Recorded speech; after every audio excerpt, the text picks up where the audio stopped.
नमस्कार मंडळी. माझ्या सर्व लाडक्या विद्यार्थ्यांचे मी आपल्या यूट्यूब चॅनलवर श्री शिंदे क्लासेसवर स्वागत करीत आहे.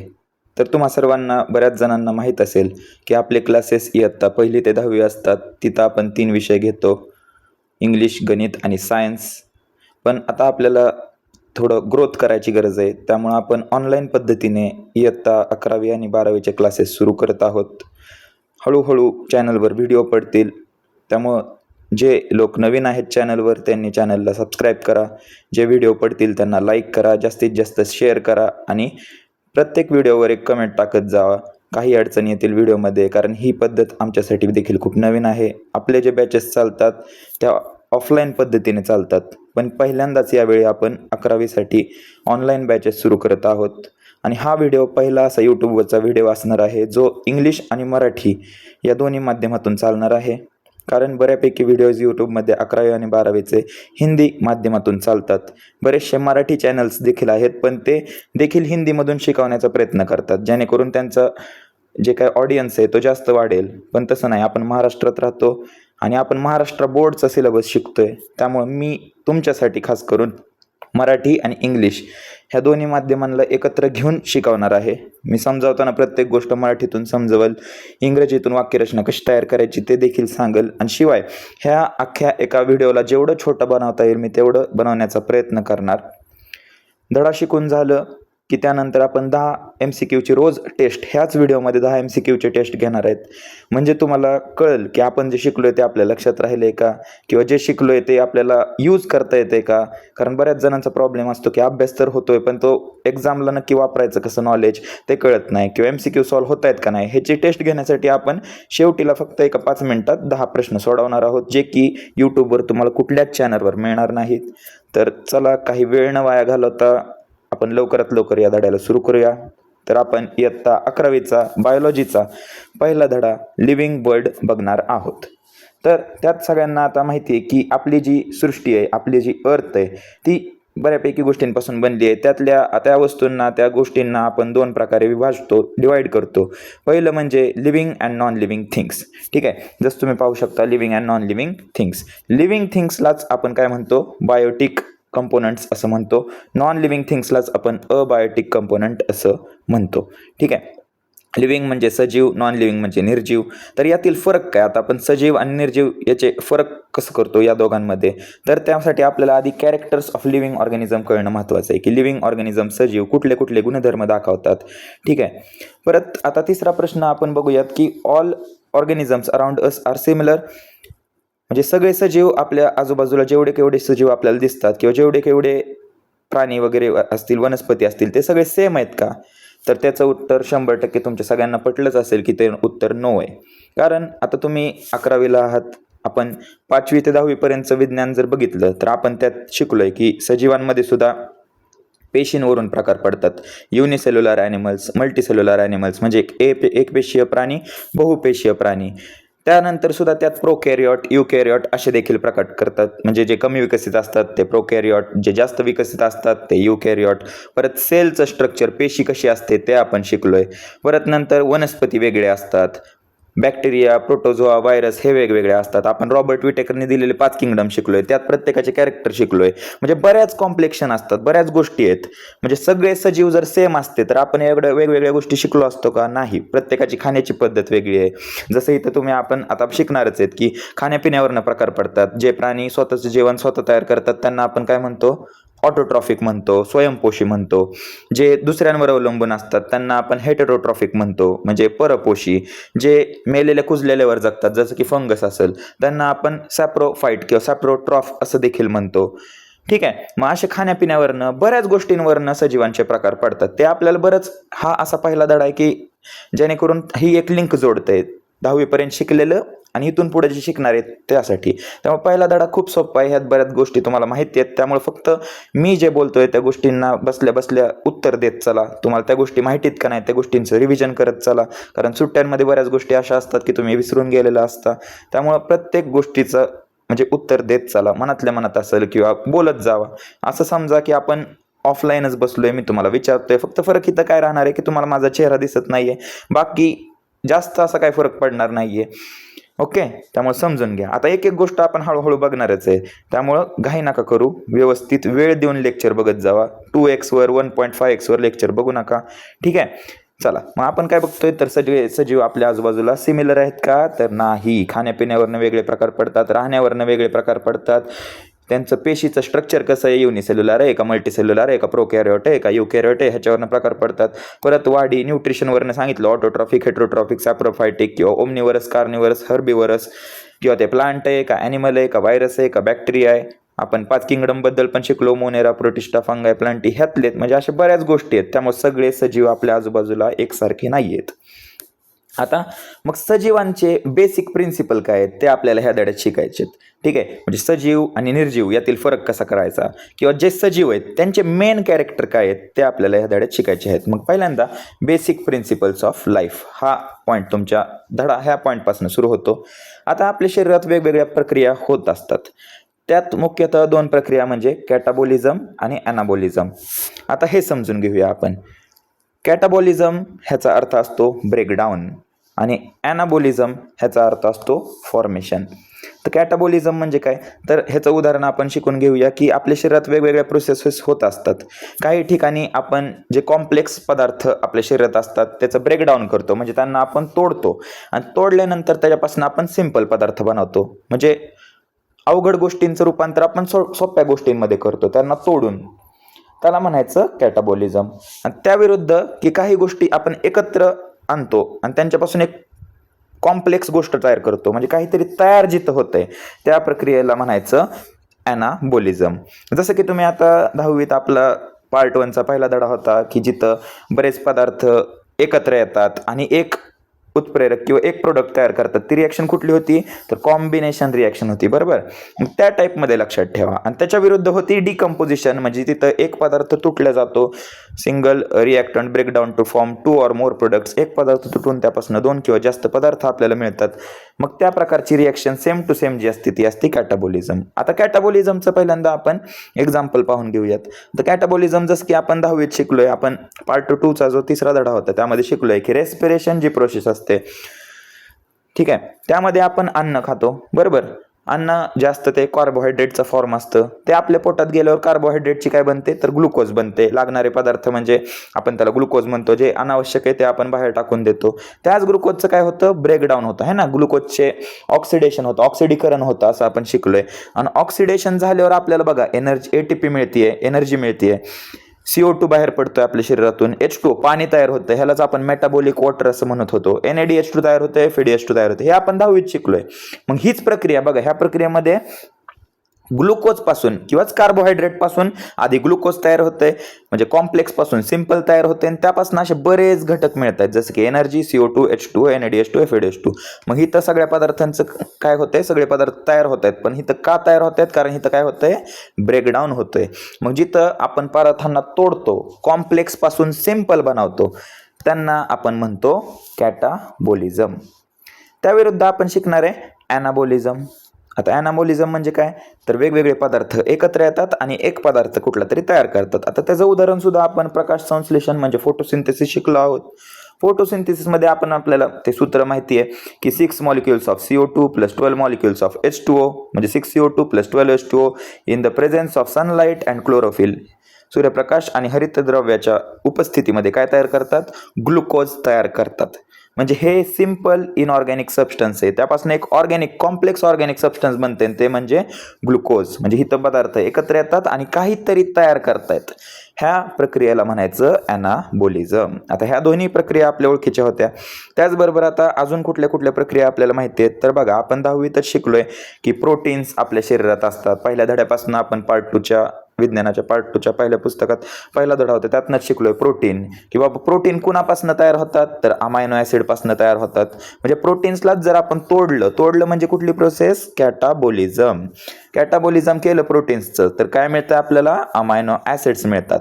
आणि हे पण आपण शिकलो की अमायनो ॲसिडच्या लॉंग चेन तयार होतात. अमायनो ॲसिडच्या हजारो चेन एकत्र येतात आणि काय तयार होतात, प्रोटीन तयार होतात. हे देखील आपल्याला माहिती आहे. म्हणजे गोष्ट तीच, प्रोटीन तोडलं की त्यापासून काय मिळते, अमायनो ॲसिड.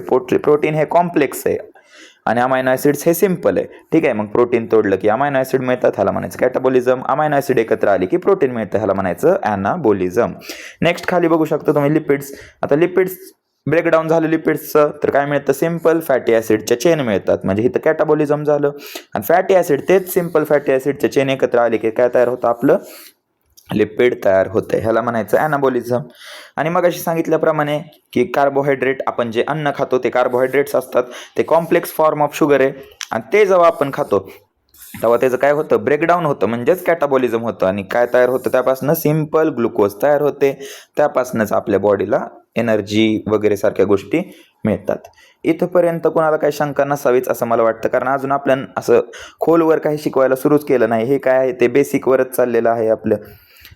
त्यात आता आता मग एक गोष्ट लक्षात ठेवा, कॅटाबॉलिझम ॲनाबॉलिझम एवढं तर आपल्याला कळलंय. ह्याचा पुढंच थोडा रेफरन्स आपण नंतर न घेणार आहे. ह्यालाच आपण एकत्रित मेटाबॉलिझम असं म्हणतो. म्हणजे कॅटाबॉलिझम प्लस ॲनाबॉलिझम, त्याला काय म्हणायचं, मेटाबॉलिझम. ठीक आहे, म्हणजे तोडण्याची प्रक्रिया आणि शरीरात घडणारी एकत्र येण्याची काहीतरी तयार होण्याची प्रक्रिया असते. टोटल ह्या दोघांचं टोटल म्हणजे एकत्रित घडणाऱ्या जेवढ्या केवढ्या प्रक्रिया आपल्या शरीरामध्ये असतात किंवा सजीवांमध्ये होतात बॉडीमध्ये, त्यालाच आपण म्हणायचं मेटाबॉलिझम. ठीक आहे, आता त्यानंतर पहिला पॉईंट, आता दुसरा पॉईंट आपण बघणार आहे ग्रोथ. ग्रोथ म्हणजे वाढ. ती वाढ दोन प्रकारची असते. आता आपण लहानपणापासून बघतो, आपण जन्माला येतो तेव्हा आपला आकार छोटा असतो, वजन थोडंसं कमी असतं, सगळ्या अवयवांची साईज बारकी असते. पण जसं जसं आपण मोठं होत जातो तसं आपली उंची वाढत जाते, आपलं वजन वाढत जातं, शरीरातल्या सगळ्या घटकांचं वजन वाढत जातं, प्रमाण वाढत जातं.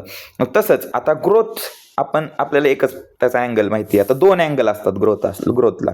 पहिला म्हणजे एक्सटर्नल ग्रोथ आणि दुसरा असतो internal growth.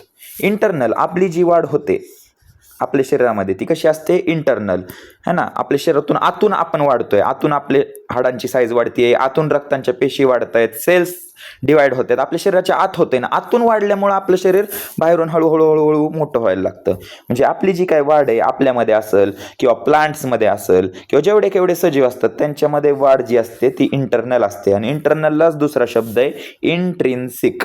Okay, intrinsic growth किंवा इंटरनल ग्रोथ ती आपल्यामध्ये होते. पण ग्रोथचा एक दुसरा अँगल सुद्धा आहे की एक्सटर्नल ग्रोथ असते, ह्यालाच आपण म्हणतो एक्सट्रिन्सिक ग्रोथ. ठीक आहे, आता हे जे उदाहरण तुमच्या पुस्तकामध्ये दिलंय सँड माउंड. ठीक आहे, सँड माउंड म्हणजे तुम्ही वाळवंटातली रेतीचे जे डोंगर बघता. आता रेतीचे डोंगर कसे तयार होतात, ते निर्जीव आहेत आपल्याला माहिती आहे, पण ते पण वाढतायत. पण त्यांची वाढ कशी आहे, एक्सटर्नल आहे. आधी एक रेतीचा थोडे एका ठिकाणी रेती साचलेली असते, मग हळू वारं वगैरे येतं, वारं आलं की ते वाऱ्यानिशी रेती सुद्धा वाहून येते, मग एका ठिकाणी रेती साचते आणि रेतीचा एक डोंगर तयार होतो, ह्यालाच आपण इंग्लिशमध्ये म्हणतो सँड माउंड. मग हे सजीव प्रक्रिया आहे का, तर नाही, पण ती ग्रोथ दाखवते ना की आधी साईज त्या डोंगराची किंवा ते जे ढिगारा होता रेतीचा तो छोटा होता, हळूहळू रेती वाहून येत गेली आणि साचत गेली की मोठा डोंगर तयार झाला. म्हणजे ही तर ग्रोथ जी आहे ती एक्सटर्नल आहे. पण ह्या ज्या वस्तूमध्ये जी ग्रोथ बघायला मिळते ह्या वस्तू काय आहेत, निर्जीव आहेत. दुसरं एक उदाहरण दिलंय बोल्डर्स, म्हणजे तुम्ही दगड बघितले असतील, दगडांचा डोंगर. थोडक्यात इथं रेतीचा डोंगर होता, बोल्डर्स म्हणजे दगडांचा डोंगर होता. तर एक दगड आधी येतो, दुसरा दगडांचा एक ढीग लागतो, मग तिथं काय होतंय, दगड डिपॉझिट होतंय. डिपॉझिट म्हणजे साचतायत, एकावर एक साचतायत. पण हेच डिपॉझिशन आतून होतंय का, आपल्यासारखी ही वाढ आतून होतीये का, तर नाही, ही बाहेरून काहीतरी साचतंय म्हणजे डिपॉझिट होतंय. त्यामुळे ह्या वाढीला म्हणायचं एक्सटर्नल ग्रोथ. कळतंय. मग ग्रोथचे दोन अँगल आपण शिकलो, एक्सटर्नल आणि इंटरनल. इंटरनल ग्रोथ ह्युमन्समध्ये होते, एक्सटर्नल ग्रोथ ही नॉन लिव्हिंग थिंग्समध्ये होते. म्हणजे एकूण आपल्याला काय सांगता येईल की ग्रोथ ही बोथ लिव्हिंग आणि नॉन लिव्हिंगमध्ये होते. त्यामुळे ग्रोथला फक्त लिव्हिंग थिंग्सचं कॅरेक्टर म्हणायचं का, तर नाही. ठीक आहे, ग्रोथला फक्त लिव्हिंग ऑर्गॅनिझममध्ये होते असं आपण म्हणू शकत नाही, कारण आत्ताच शिकलोय आपण ग्रोथ एक्सटर्नल पण असू शकते, म्हणजे ती डिपॉझिशनमुळे पण होऊ शकते काहीतरी साचल्यामुळं, आणि इंटरनल पण असू शकते जे की आपल्यामध्ये होते. त्यामुळे ग्रोथ ही फक्त सजीवांमध्ये होत नाही, ग्रोथ ही निर्जीव वस्तूंमध्ये सुद्धा बघायला मिळते. मग ती ग्रोथ इंटरनल असू द्या नाहीतर एक्सटर्नल असू द्या, पण ती बघायला मिळते ना. त्यामुळे ग्रोथ ही फक्त सजीवांमध्ये बघायला मिळत नाही. त्यामुळे आपण ह्याला नॉन डिफायनिंग फीचर असं आपण म्हणतो की ही डिफाईन करत नाहीये, ही व्याख्या देत नाहीये सजीवांची. फक्त सजीवांमध्ये जर असतं तर आपण त्याला डिफायनिंग म्हणलं असतं की हां ग्रोथ असणं, एखादा प्राणी किंवा एखादी वस्तू ग्रो करते हिचा अर्थ ती सजीवच आहे, 101% सजीव आहे.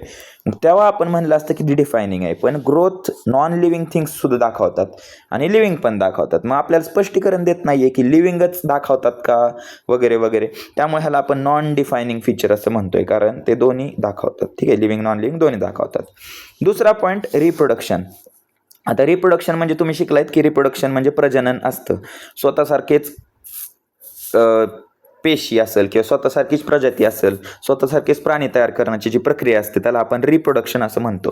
प्रजननाचे आपण बरेच प्रकार शिकलोय. असेक्शुअल रिप्रोडक्शन शिकलोय है ना, अलैंगिक प्रजनन. सेक्शुअल रिप्रोडक्शन म्हणजे लैंगिक प्रजनन आपण शिकलोय. आणि जे आता शिवाय काही सजीव असतात त्यांच्यामध्ये प्रजनन त्यांना करता येत नाही किंवा प्रजनन करता आले तरी ते इनफर्टाईल असतात. जसं की तुमच्या टेक्स्टबुकमध्ये सांगितलंय की 2-3 प्राणी दिलेत, त्यांचं नीट समजून घ्या. पहिल्यांदा म्यूल. आता म्यूल म्हणजे काय असतं तर हे समजून घ्या. म्यूल म्हणजे काय, जर मेल डॉंकी इथं दिलंय बघा. म्यूल म्हणजे काय, मेल डॉंकी. डॉंकी म्हणजे काय, गाढव, नर गाढव. आणि फिमेल हॉर्स म्हणजे मादी घोडा, ह्यांचं घोडी. ठीक आहे, मादी घोडी ह्यांचं जर क्रॉस केलं, रिप्रोडक्शन झालं, ह्यांचा हायब्रिड जो तयार होतो त्याला आपण म्हणतो म्यूल. पण हा जो हायब्रिड असतो, हा जो नवीन प्राणी तयार झाला आहे ह्यांच्या दोघांसारखं, ज्यांच्याकडे जो दिसताना थोडासा घोड्यासारखा दिसतो, थोडासा गाढवासारखा दिसतो, ह्यालाच आपण मराठीत म्हणतो खेचर. ठीक आहे, खेचर. अमरनाथ वगैरे केदारनाथ ठिकाणी वैष्णोदेवीला हे खेचर किंवा गड वगैरे चढायचे असतील, गडावर सामान पोचवायचं असेल तर खेचरांचा वापर होतो है ना. त्यांचे ओझं वगैरे वाहण्यासाठी आपण ह्यांचा वापर करतो. तर हे जे खेचर असतात ते कसे असतात, इनफर्टाईल असतात किंवा स्टराईल असतात.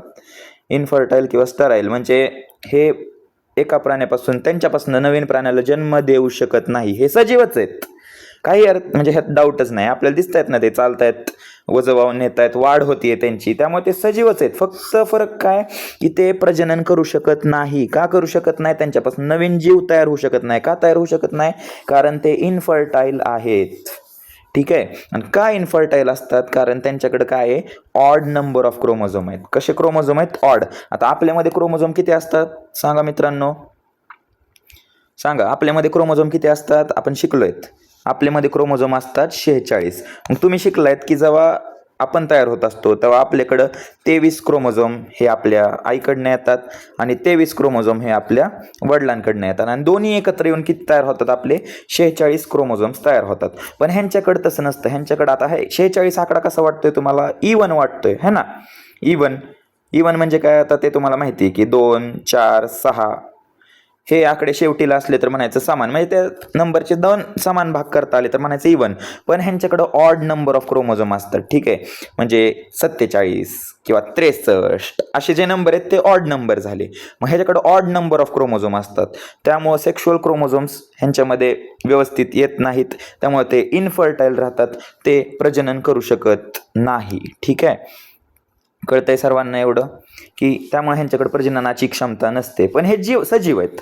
अजून एक उदाहरण देता येईल तर ते म्हणजे स्टराईल वर्कर बीज. स्टराईल नावाचं जे स्टराईल म्हणजे हे इनफर्टाईल आहेत.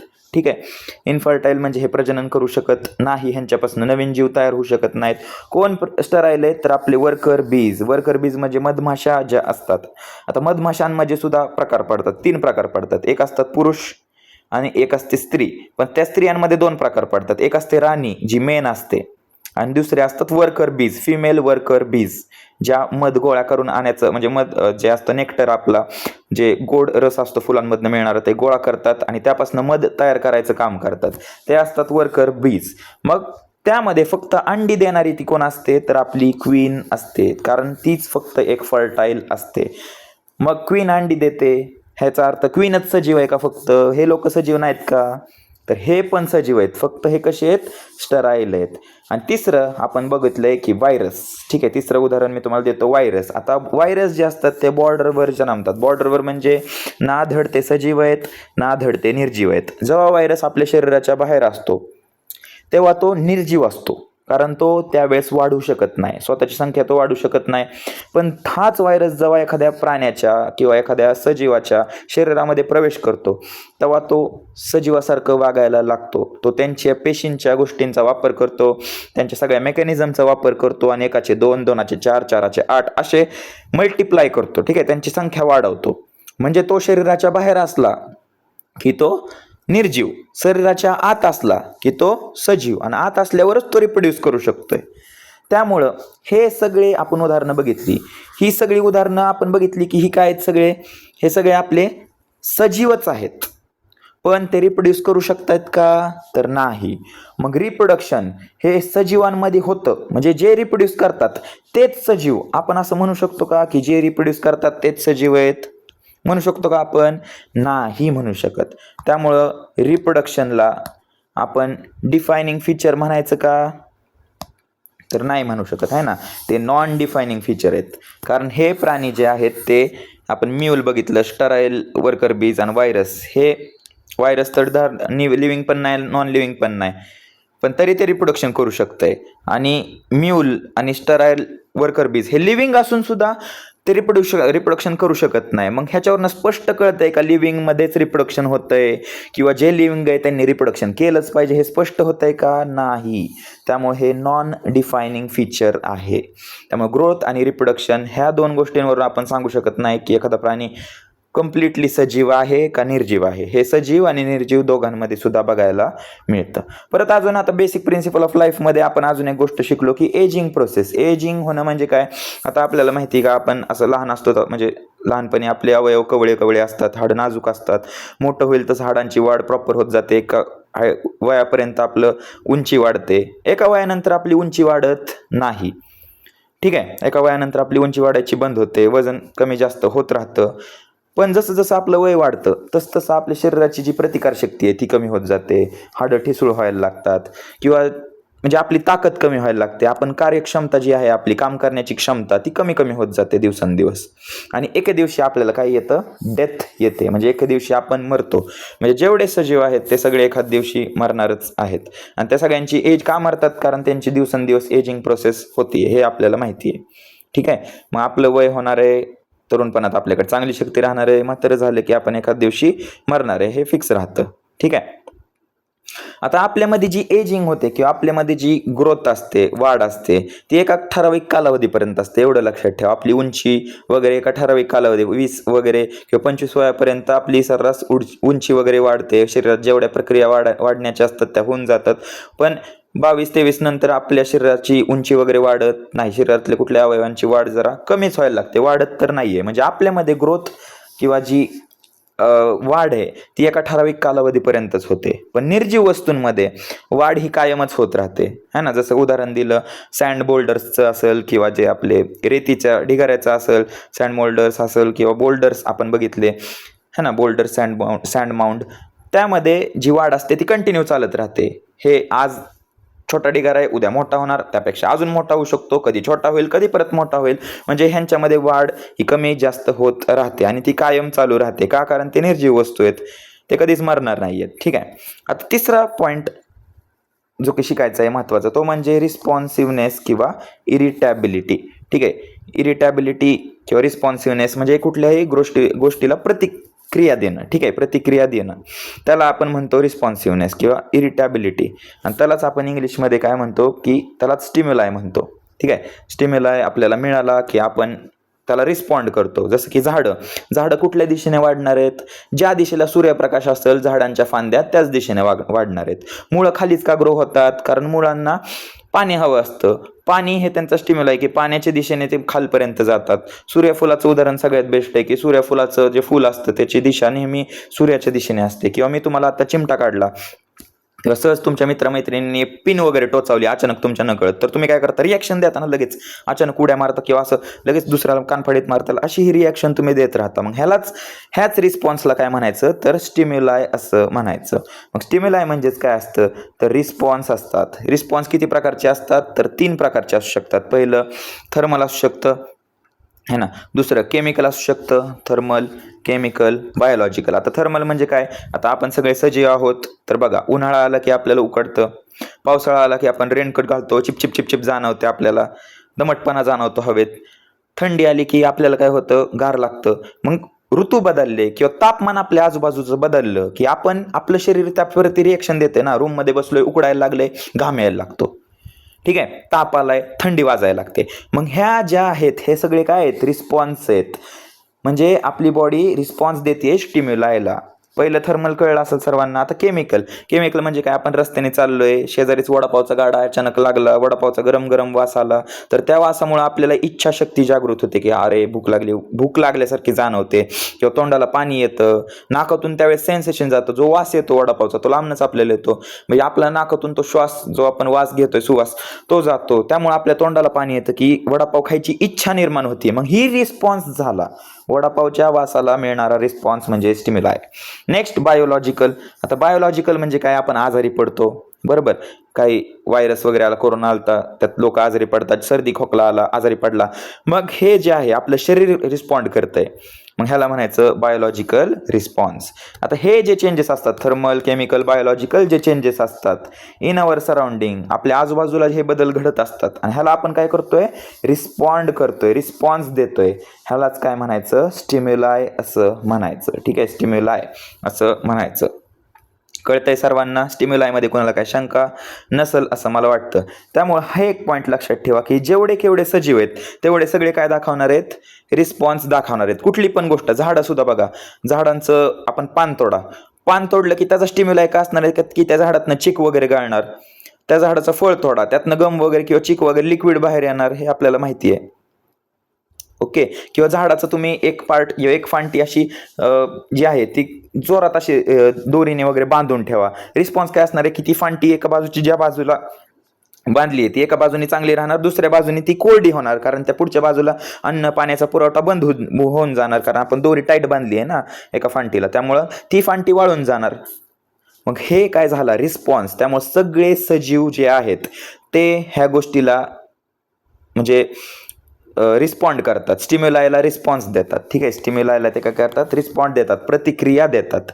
प्रत्येक गोष्टीला आपण रिॲक्शन देतो. रिॲक्शन देणं, स्टिम्युलायला रिस्पॉन्ड करणं, हे कॅरेक्टर पण काय आहे, डिफायनिंग कॅरेक्टर आहे. आता हे कॅरेक्टर डिफायनिंग आहे, म्हणजे सगळे सजीव जे आहेत ते रिस्पॉन्ड करणार म्हणजे करणारच, किंवा जे रिस्पॉन्ड करतात ते सगळे सजीवच आहेत असं आपल्याला म्हणता येईल. ग्रोथ आणि रिप्रोडक्शन मध्ये हे म्हणता येत होतं का? नाही, नव्हतं म्हणता येत, कारण हिथं निर्जीव, जसं व्हायरस हा निर्जीव म्हणता येऊ शकतो आपल्याला, तो पण रिप्रोडक्शन दाखवत होता, आणि म्यूल आणि स्टेरॉइड वर्कर बेस सजीव असून सुद्धा रिप्रोडक्शन दाखवत नव्हते. मग इथं ही तफावत, हे डिफरन्स बघायला मिळतोय आपल्याला. त्यामुळे नॉन डिफायनिंग आणि डिफायनिंगचा अर्थ कळतोय सगळ्यांना. नॉन डिफायनिंग म्हणजे ते फीचर त्यांनी सांगितलं पाहिजे की हे फीचर आहेत ना, तर हे सजीवांचेच फीचर आहेत, हे निर्जीवांमध्ये बघायलाच मिळणार नाही. पण हे ग्रोथ आणि रिप्रोडक्शनचं तसं आहे का? तर नाहीये. त्यामुळे आता इथं आपल्याला पहिला फीचर सापडलाय, ते म्हणजे रिस्पॉन्स किंवा इरिटेबिलिटी, की जेवढे केवढे सजीव असतात ते त्यांच्या निसर्गाला प्रतिक्रिया देणार म्हणजे देणारच, आणि ज्या वस्तू निसर्गाला प्रतिक्रिया देतात ते 101% काय राहणार आहेत, सजीवच राहणार आहेत. त्यामुळे रिस्पॉन्स किंवा इरिटेबिलिटी किंवा स्टिम्युलाय हा आपला डिफायनिंग फीचर बनतो. कळतंय सगळ्यांना? पहिला फीचर आपल्याला सापडला. मी जर तुम्हाला विचारला तर डिफायनिंग फीचर कुठला आहे, तर तुम्ही डोळे बंद करून सांगायचं रिस्पॉन्सिव्हनेस किंवा इरिटेबिलिटी किंवा स्टिम्युलायचा रिस्पॉन्स जो असतो तो आपला डिफायनिंग फीचर आहे. ते आपल्याला स्पष्ट सांगून देतं की जे रिस्पॉन्ड करतात तेच सजीव आहेत.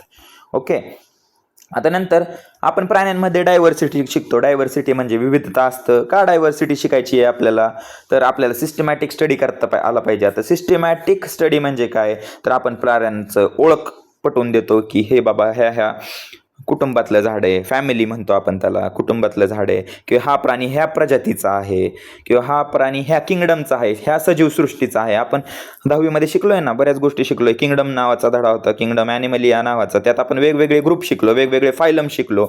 मग ह्या बाबा ह्याचे कडक असेल तर तो कुठल्या ग्रुपचा आहे, त्याची बॉडी मऊ आहे तर तो कुठल्या ग्रुपचा आहे, तो दिसायला ह्या कलरचा आहे तर तो कुठल्या ग्रुपचा आहे, ह्याच्यावरून आपल्याला त्याचं आयडेंटिफिकेशन सांगता येतं, म्हणजे ओळख पटवता येते.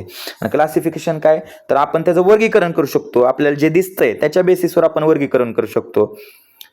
मग आपल्याला सजीवांचं वर्गीकरण केलं तर अभ्यास करायला सोपं जातं, है ना. उत्क्रांती कशी झाली आहे ती कळायला सोपं जातं. त्यासाठी आपण सिस्टमॅटिक स्टडी करतो. मग तुम्हाला एक्झाममध्ये जर प्रश्न आला की सिस्टमॅटिक स्टडीची गरज का असते, का तर पहिलं कारण सांगणार की आपल्या आजूबाजूला बरीच काय आहे, डायव्हर्सिटी आहे, विविधता आहे. ह्या सगळ्यांचं आयडेंटिफिकेशन आणि क्लासिफिकेशन जर आपल्याला करता आलं तर आपल्याला इव्हॉल्युशनचा अभ्यास करता येईल, प्रत्येक सजीवाचा व्यवस्थित स्टडी करता येईल, त्यांच्यातले इंटरॅक्शन आपल्याला बघता येतील. आपल्याला सर्वांना माहिती आहे की आपण इंडिपेंडंट नाही आहे, आपण झाडांवर अवलंबून आहेत, झाडं कशावर तरी अवलंबून आहेत. म्हणजे प्रत्येक सजीव कुठल्या ना कुठल्या दुसऱ्या सजीवावर किंवा कुठल्या ना कुठल्या गोष्टीवर अवलंबून आहे. मग ती इंटरॅक्शन जी आहे, डिपेंडन्सी, त्याचा आपल्याला अभ्यास करता येईल. ह्याकरिता आपण एक सिस्टमॅटिक स्टडी करत आहोत. आता ह्याच स्टडी करण्यासाठी आपल्याकडे डिफरंट एड्स आहेत. एड्स म्हणजे वेगवेगळी साधनं आहेत आणि त्या एड्सलाच आपण इंग्लिशमध्ये काय म्हणतो, टॅक्झॉनॉमिक एड असं म्हणतो. एड्सचा अर्थ कळणार सगळ्यांना, HIV एड्स नाही. हा एड्स म्हणजे साधनं, सिस्टमॅटिक स्टडी करण्यासाठीची साधनं. ओके, मग साधनांनाच आपण काय म्हणतो, म्हणजे खास नाव त्याला दिलंय त्यांनी, टॅक्झॉनॉमिक एड. तर टॅक्झॉनॉमिक एड म्हणजे काय, तर आपल्याला प्राणी ओळखता आला पाहिजे, त्याच्यावरनं क्लासिफिकेशन करता आलं पाहिजे आणि त्याशिवाय त्याला नाव देता आलं पाहिजे, है ना. आपण 10वीत असताना किंवा ह्याच्या आधी सुद्धा सायंटिफिक नेम शिकलोय, शास्त्रीय नाव प्रत्येक प्राण्याचं, जीनस आणि स्पीसीज, होमोसॅपियन, बरोबर, मॅन्जिफेरा इंडिका, कोकोआ अराबिका, ही नावं शिकलोय आपण. मग ही टॅक्झॉनॉमिकली दिलेली नाव आहेत, ह्यालाच आपण बायनॉमियल नॉमनक्लेचर असं सुद्धा म्हणतो, है ना. हे नाव आपण ऐकलेत. मग एड्स म्हणजे काय किंवा टॅक्झॉनॉमिक एड्स म्हणजे काय, अशी साधनं ज्याचा उपयोग करून आपल्याला सिस्टमॅटिक स्टडी करायचा आहे.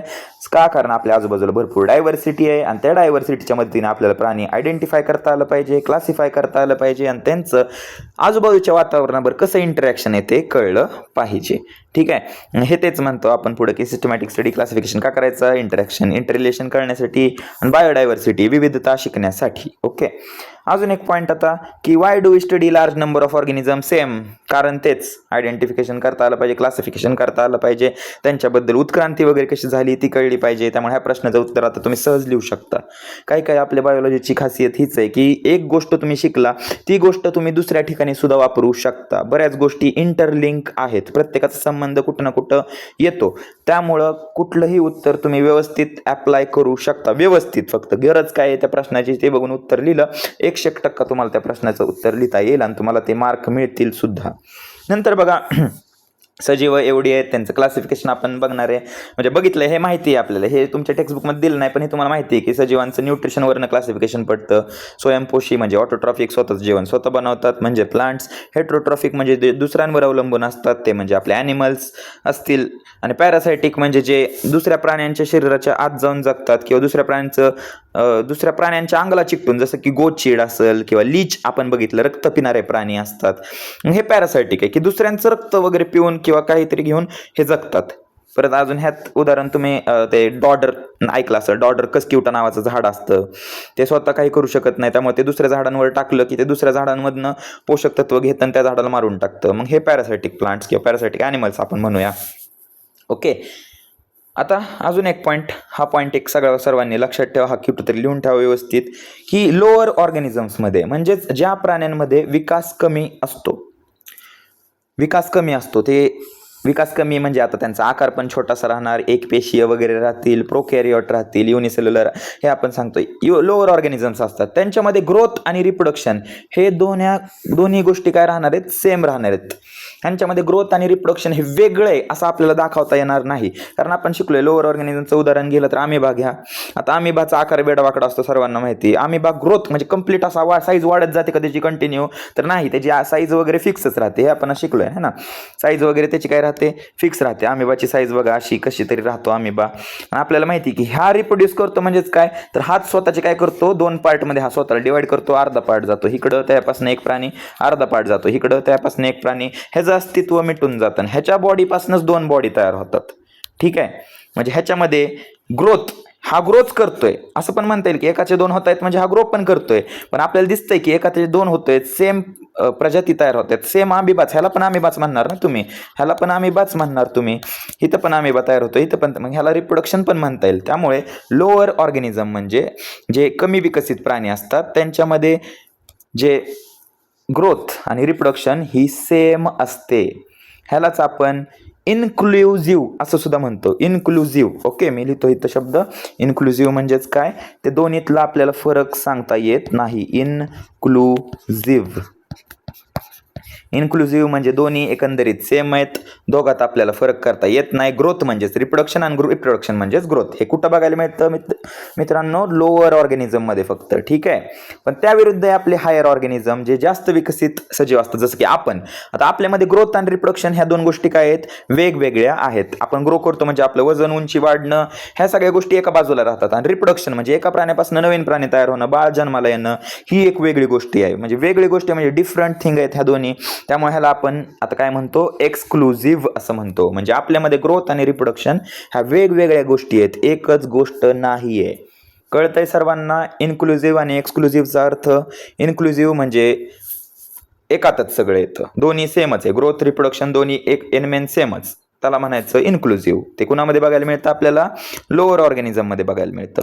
ओके, आणि एक्सक्लुझिव्ह कुणामध्ये बघायला मिळतं? हायर ऑर्गॅनिझम मध्ये बघायला मिळतं. एक्सक्लुझिव्ह म्हणजे दोन्ही प्रक्रिया वेगवेगळ्या आहेत, दोनाचा एकमेकांशी असा फार काही संबंध नाही. ही वेगळं चाललंय, हे वेगळं चाललंय, बरोबर.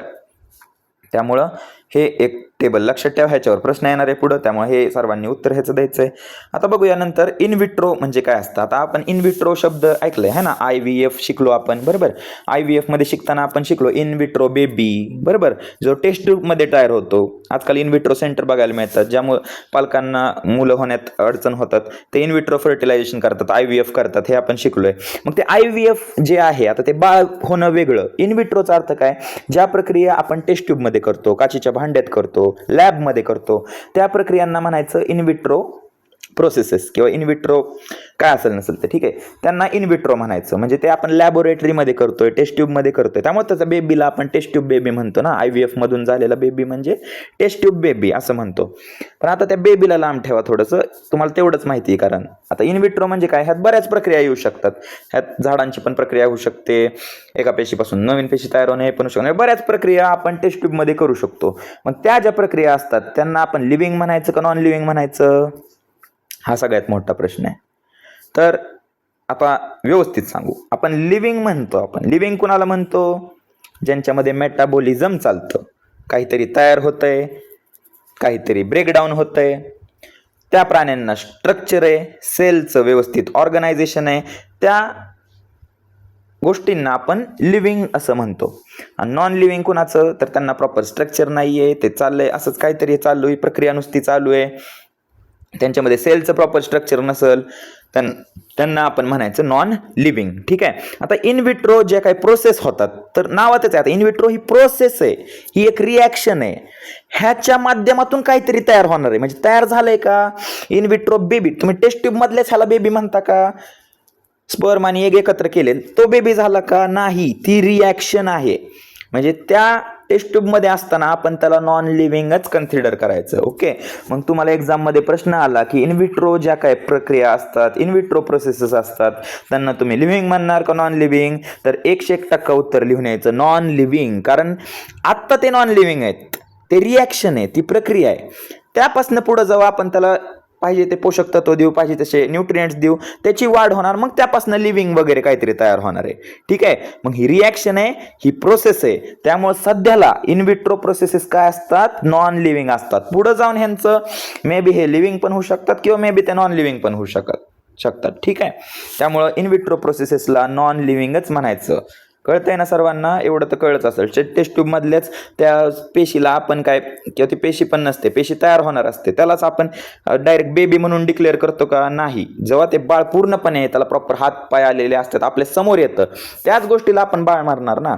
ज्याला प्रॉपर आकार आहे, ज्याला प्रॉपर स्ट्रक्चर आहे, जे प्रॉपर वाढतंय, ज्याच्या शरीरात मेटाबॉलिझम चालू आहे, त्यांना आपण म्हणायचं फक्त लिव्हिंग. त्यामुळे इनविट्रो प्रोसेसेसला म्हणायचं नॉन लिव्हिंग. मी गोष्टी तीनदा का सांगतोय? कारण तुम्हाला लक्षात पण यायला पाहिजे. एकदा तुम्ही हे व्हिडिओ बघितलं, तुम्हाला नंतर वाचायची वगैरे काहीच गरज नाही पडली पाहिजे. इथलं इथं सगळं पाठ करून घ्यायचं. नंतर जास्त चिकचिक करायचीच नाही, ठीक आहे ना. आता नंतर ब्रेन डेड जे असतात, ब्रेन डेड म्हणजेच काय, जे कुठलीच प्रतिक्रिया देत नाही, जे नॉन कॉन्शियस नाही, बेशुद्ध आहेत. तर बेशुद्ध किंवा ब्रेन डेड आपण कोणाला म्हणतो, तर ते कोमा पेशंट असतात. तर कोमा पेशंट जे असतात त्यांना माहिती, तुम्हाला माहिती, ते व्हेंटिलेटरवर असतात किंवा लाईफ सपोर्टवर असतात. म्हणजे त्यांना आपण फक्त मशीनवर जिवंत ठेवलं, आपण म्हणतो ना मशीनवर ठेवलंय, त्यांना मशीनवर ठेवलंय म्हणजे त्या मशीनच्या आधारे त्यांच्या बॉडीतल्या प्रक्रिया चालू आहेत. मग त्यांना आपण लिव्हिंग म्हणायचं त्या कोमा पेशंटला, नॉन लिव्हिंग म्हणायचं. तर आपण पहिल्यांदा शिकलोय की कॉन्शियसनेस म्हणजेच काय, आपल्या आजूबाजूला काय चालू आहे ह्याच्या भोवती आपण प्रतिक्रिया देतोय, है ना. आपण शुद्धीत असल्यावर आपल्याला कळतं ना की आजूबाजूला काय चालू आहे. त्या माणसाला, कोमा पेशंटला जर आपण कुऱ्हाड घेऊन मारायला गेलो किंवा बंदूक घेऊन मारायला गेलो तर तो उठणार आहे का, नाही. तेच आपण नॉर्मल माणूस जर असेल, बेडवर पडलेला असेल आणि तुम्हाला कळलं की हा कुणीतरी आपल्याला मारायला येतं, तुम्ही ताडकन उठून बेडच्या खाली लपून बसताल, नाही तर पळून जाल. मग तुम्ही रिॲक्शन देताय ना, म्हणजे तुम्ही स्टिम्युलाय दाखवताय, रिस्पॉन्स देताय, कळतंय. कॉन्शियस आहात तुम्ही इरिटेबिलिटी दाखवताय, तुम्ही रिस्पॉन्स देताय, स्टिम्युलाय दाखवताय. तर हा व्यक्ती कोमावाला दाखवल का, नाही. त्यामुळे ह्याला आपण क्लिनिकली डेड म्हणतो. काय म्हणतो ह्याला, क्लिनिकली डेड. म्हणजे मेडिकल भाषेत त्या माणसाला डेडच म्हणतात. तो फक्त आतमध्ये ज्याच्या शरीराच्या आत प्रक्रिया वगैरे चालू आहेत, हार्ट काम करतंय, म्हणजे ते पण मशिनींमुळेच काम करतंय, बॉडीमध्ये रक्तप्रवाह चालू आहे, सगळ्या प्रक्रिया होत आहेत, पण तो क्लिनिकली मेडिकलच्या भाषेत तो कसा आहे, डेड आहे. कारण तो नॉन कॉन्शियस आहे, तो कुठलीच प्रक्रिया देऊ शकत नाहीये, कशालाच तो रिस्पॉन्स देऊ शकत नाहीये. त्यामुळे आपण त्याला ब्रेन डेड असं म्हणतो. डेड नावातच आहे त्याच्या, डेड म्हणतो, ठीक आहे. आणि हा मेडिकल शब्द आहे, त्यामुळे क्लिनिकली किंवा मेडिकली आपण त्याला डेड म्हणतो. पण जर दुसऱ्या अँगलने बघायला गेलं, बायोलॉजिकली काय आहे हा, तर अलाइव्ह आहे. म्हणजे बायोलॉजिकली हा जिवंत आहे. का, कारण आपण शिकलोय पहिल्यांदाच, ह्याच्या शरीरात प्रक्रिया तर चालू आहे ना, भले तो मशीनवर आहे पण त्याच्या शरीरात त्याचं हार्ट काम करतंय ना, दुख दुख दुख दुख चालूच आहे, मशीनचा सपोर्ट आहे. पण आतमधनं बॉडी सडायला लागली का, आपण कुणाला डेड कधी म्हणतो, जेव्हा त्याची बॉडी पूर्ण कामातनच जाते, अवयव सगळे बंद पडतात, त्याला मशनी लावा, काही लावा तुम्ही, ते कशालाच रिॲक्शन देत नाही, ते पूर्ण बंद पडते आणि बॉडी हळूहळू सडायला लागते. कोमा पेशंटचं तसं होतं का, नाही. बॉडी त्याची पूर्णपणे डेड नसते, शरीराच्या आतमध्ये सुद्धा प्रक्रिया चालूच असतात, नवीन पेशी तयार होतात, पेशी मरतात, बॉडीच्या आत रक्त वाहतंय, हार्ट पण काम करतंय, ठीक आहे. आपण त्याचं ब्लड प्रेशर सुद्धा मेजर करतो, बरोबर. त्या माणसाचं ECG वगैरे सगळं चालू असतं ना, म्हणजे त्या बॉडीमध्ये काहीतरी प्रक्रिया सुरू आहे ना, कॅटाबॉलिझम, ॲनाबॉलिझम, हे सगळं सुरू आहे ना. फक्त काय नाहीये त्याच्याकडं, कॉन्शियसनेस नाहीये. मग एक गोष्टीकडे लक्ष देऊन बाकी 99 गोष्टी सोडायच्या का, नाही. बाकी सगळं पण चालू आहे ना. त्यामुळं इथं तफावत बघायला मिळते, इथं कॉन्ट्रास्ट बघायला मिळतो, आपला डिफरन्स. एक मेडिकल भाषा बोलतीये की हा माणूस डेड आहे, पण बायोलॉजिकली आपण जे शिकलोय त्याचा उपयोग केला तर आपली ज्ञान काय म्हणते, आपल्याला बायोलॉजी काय म्हणते की हा माणूस सजीवच आहे.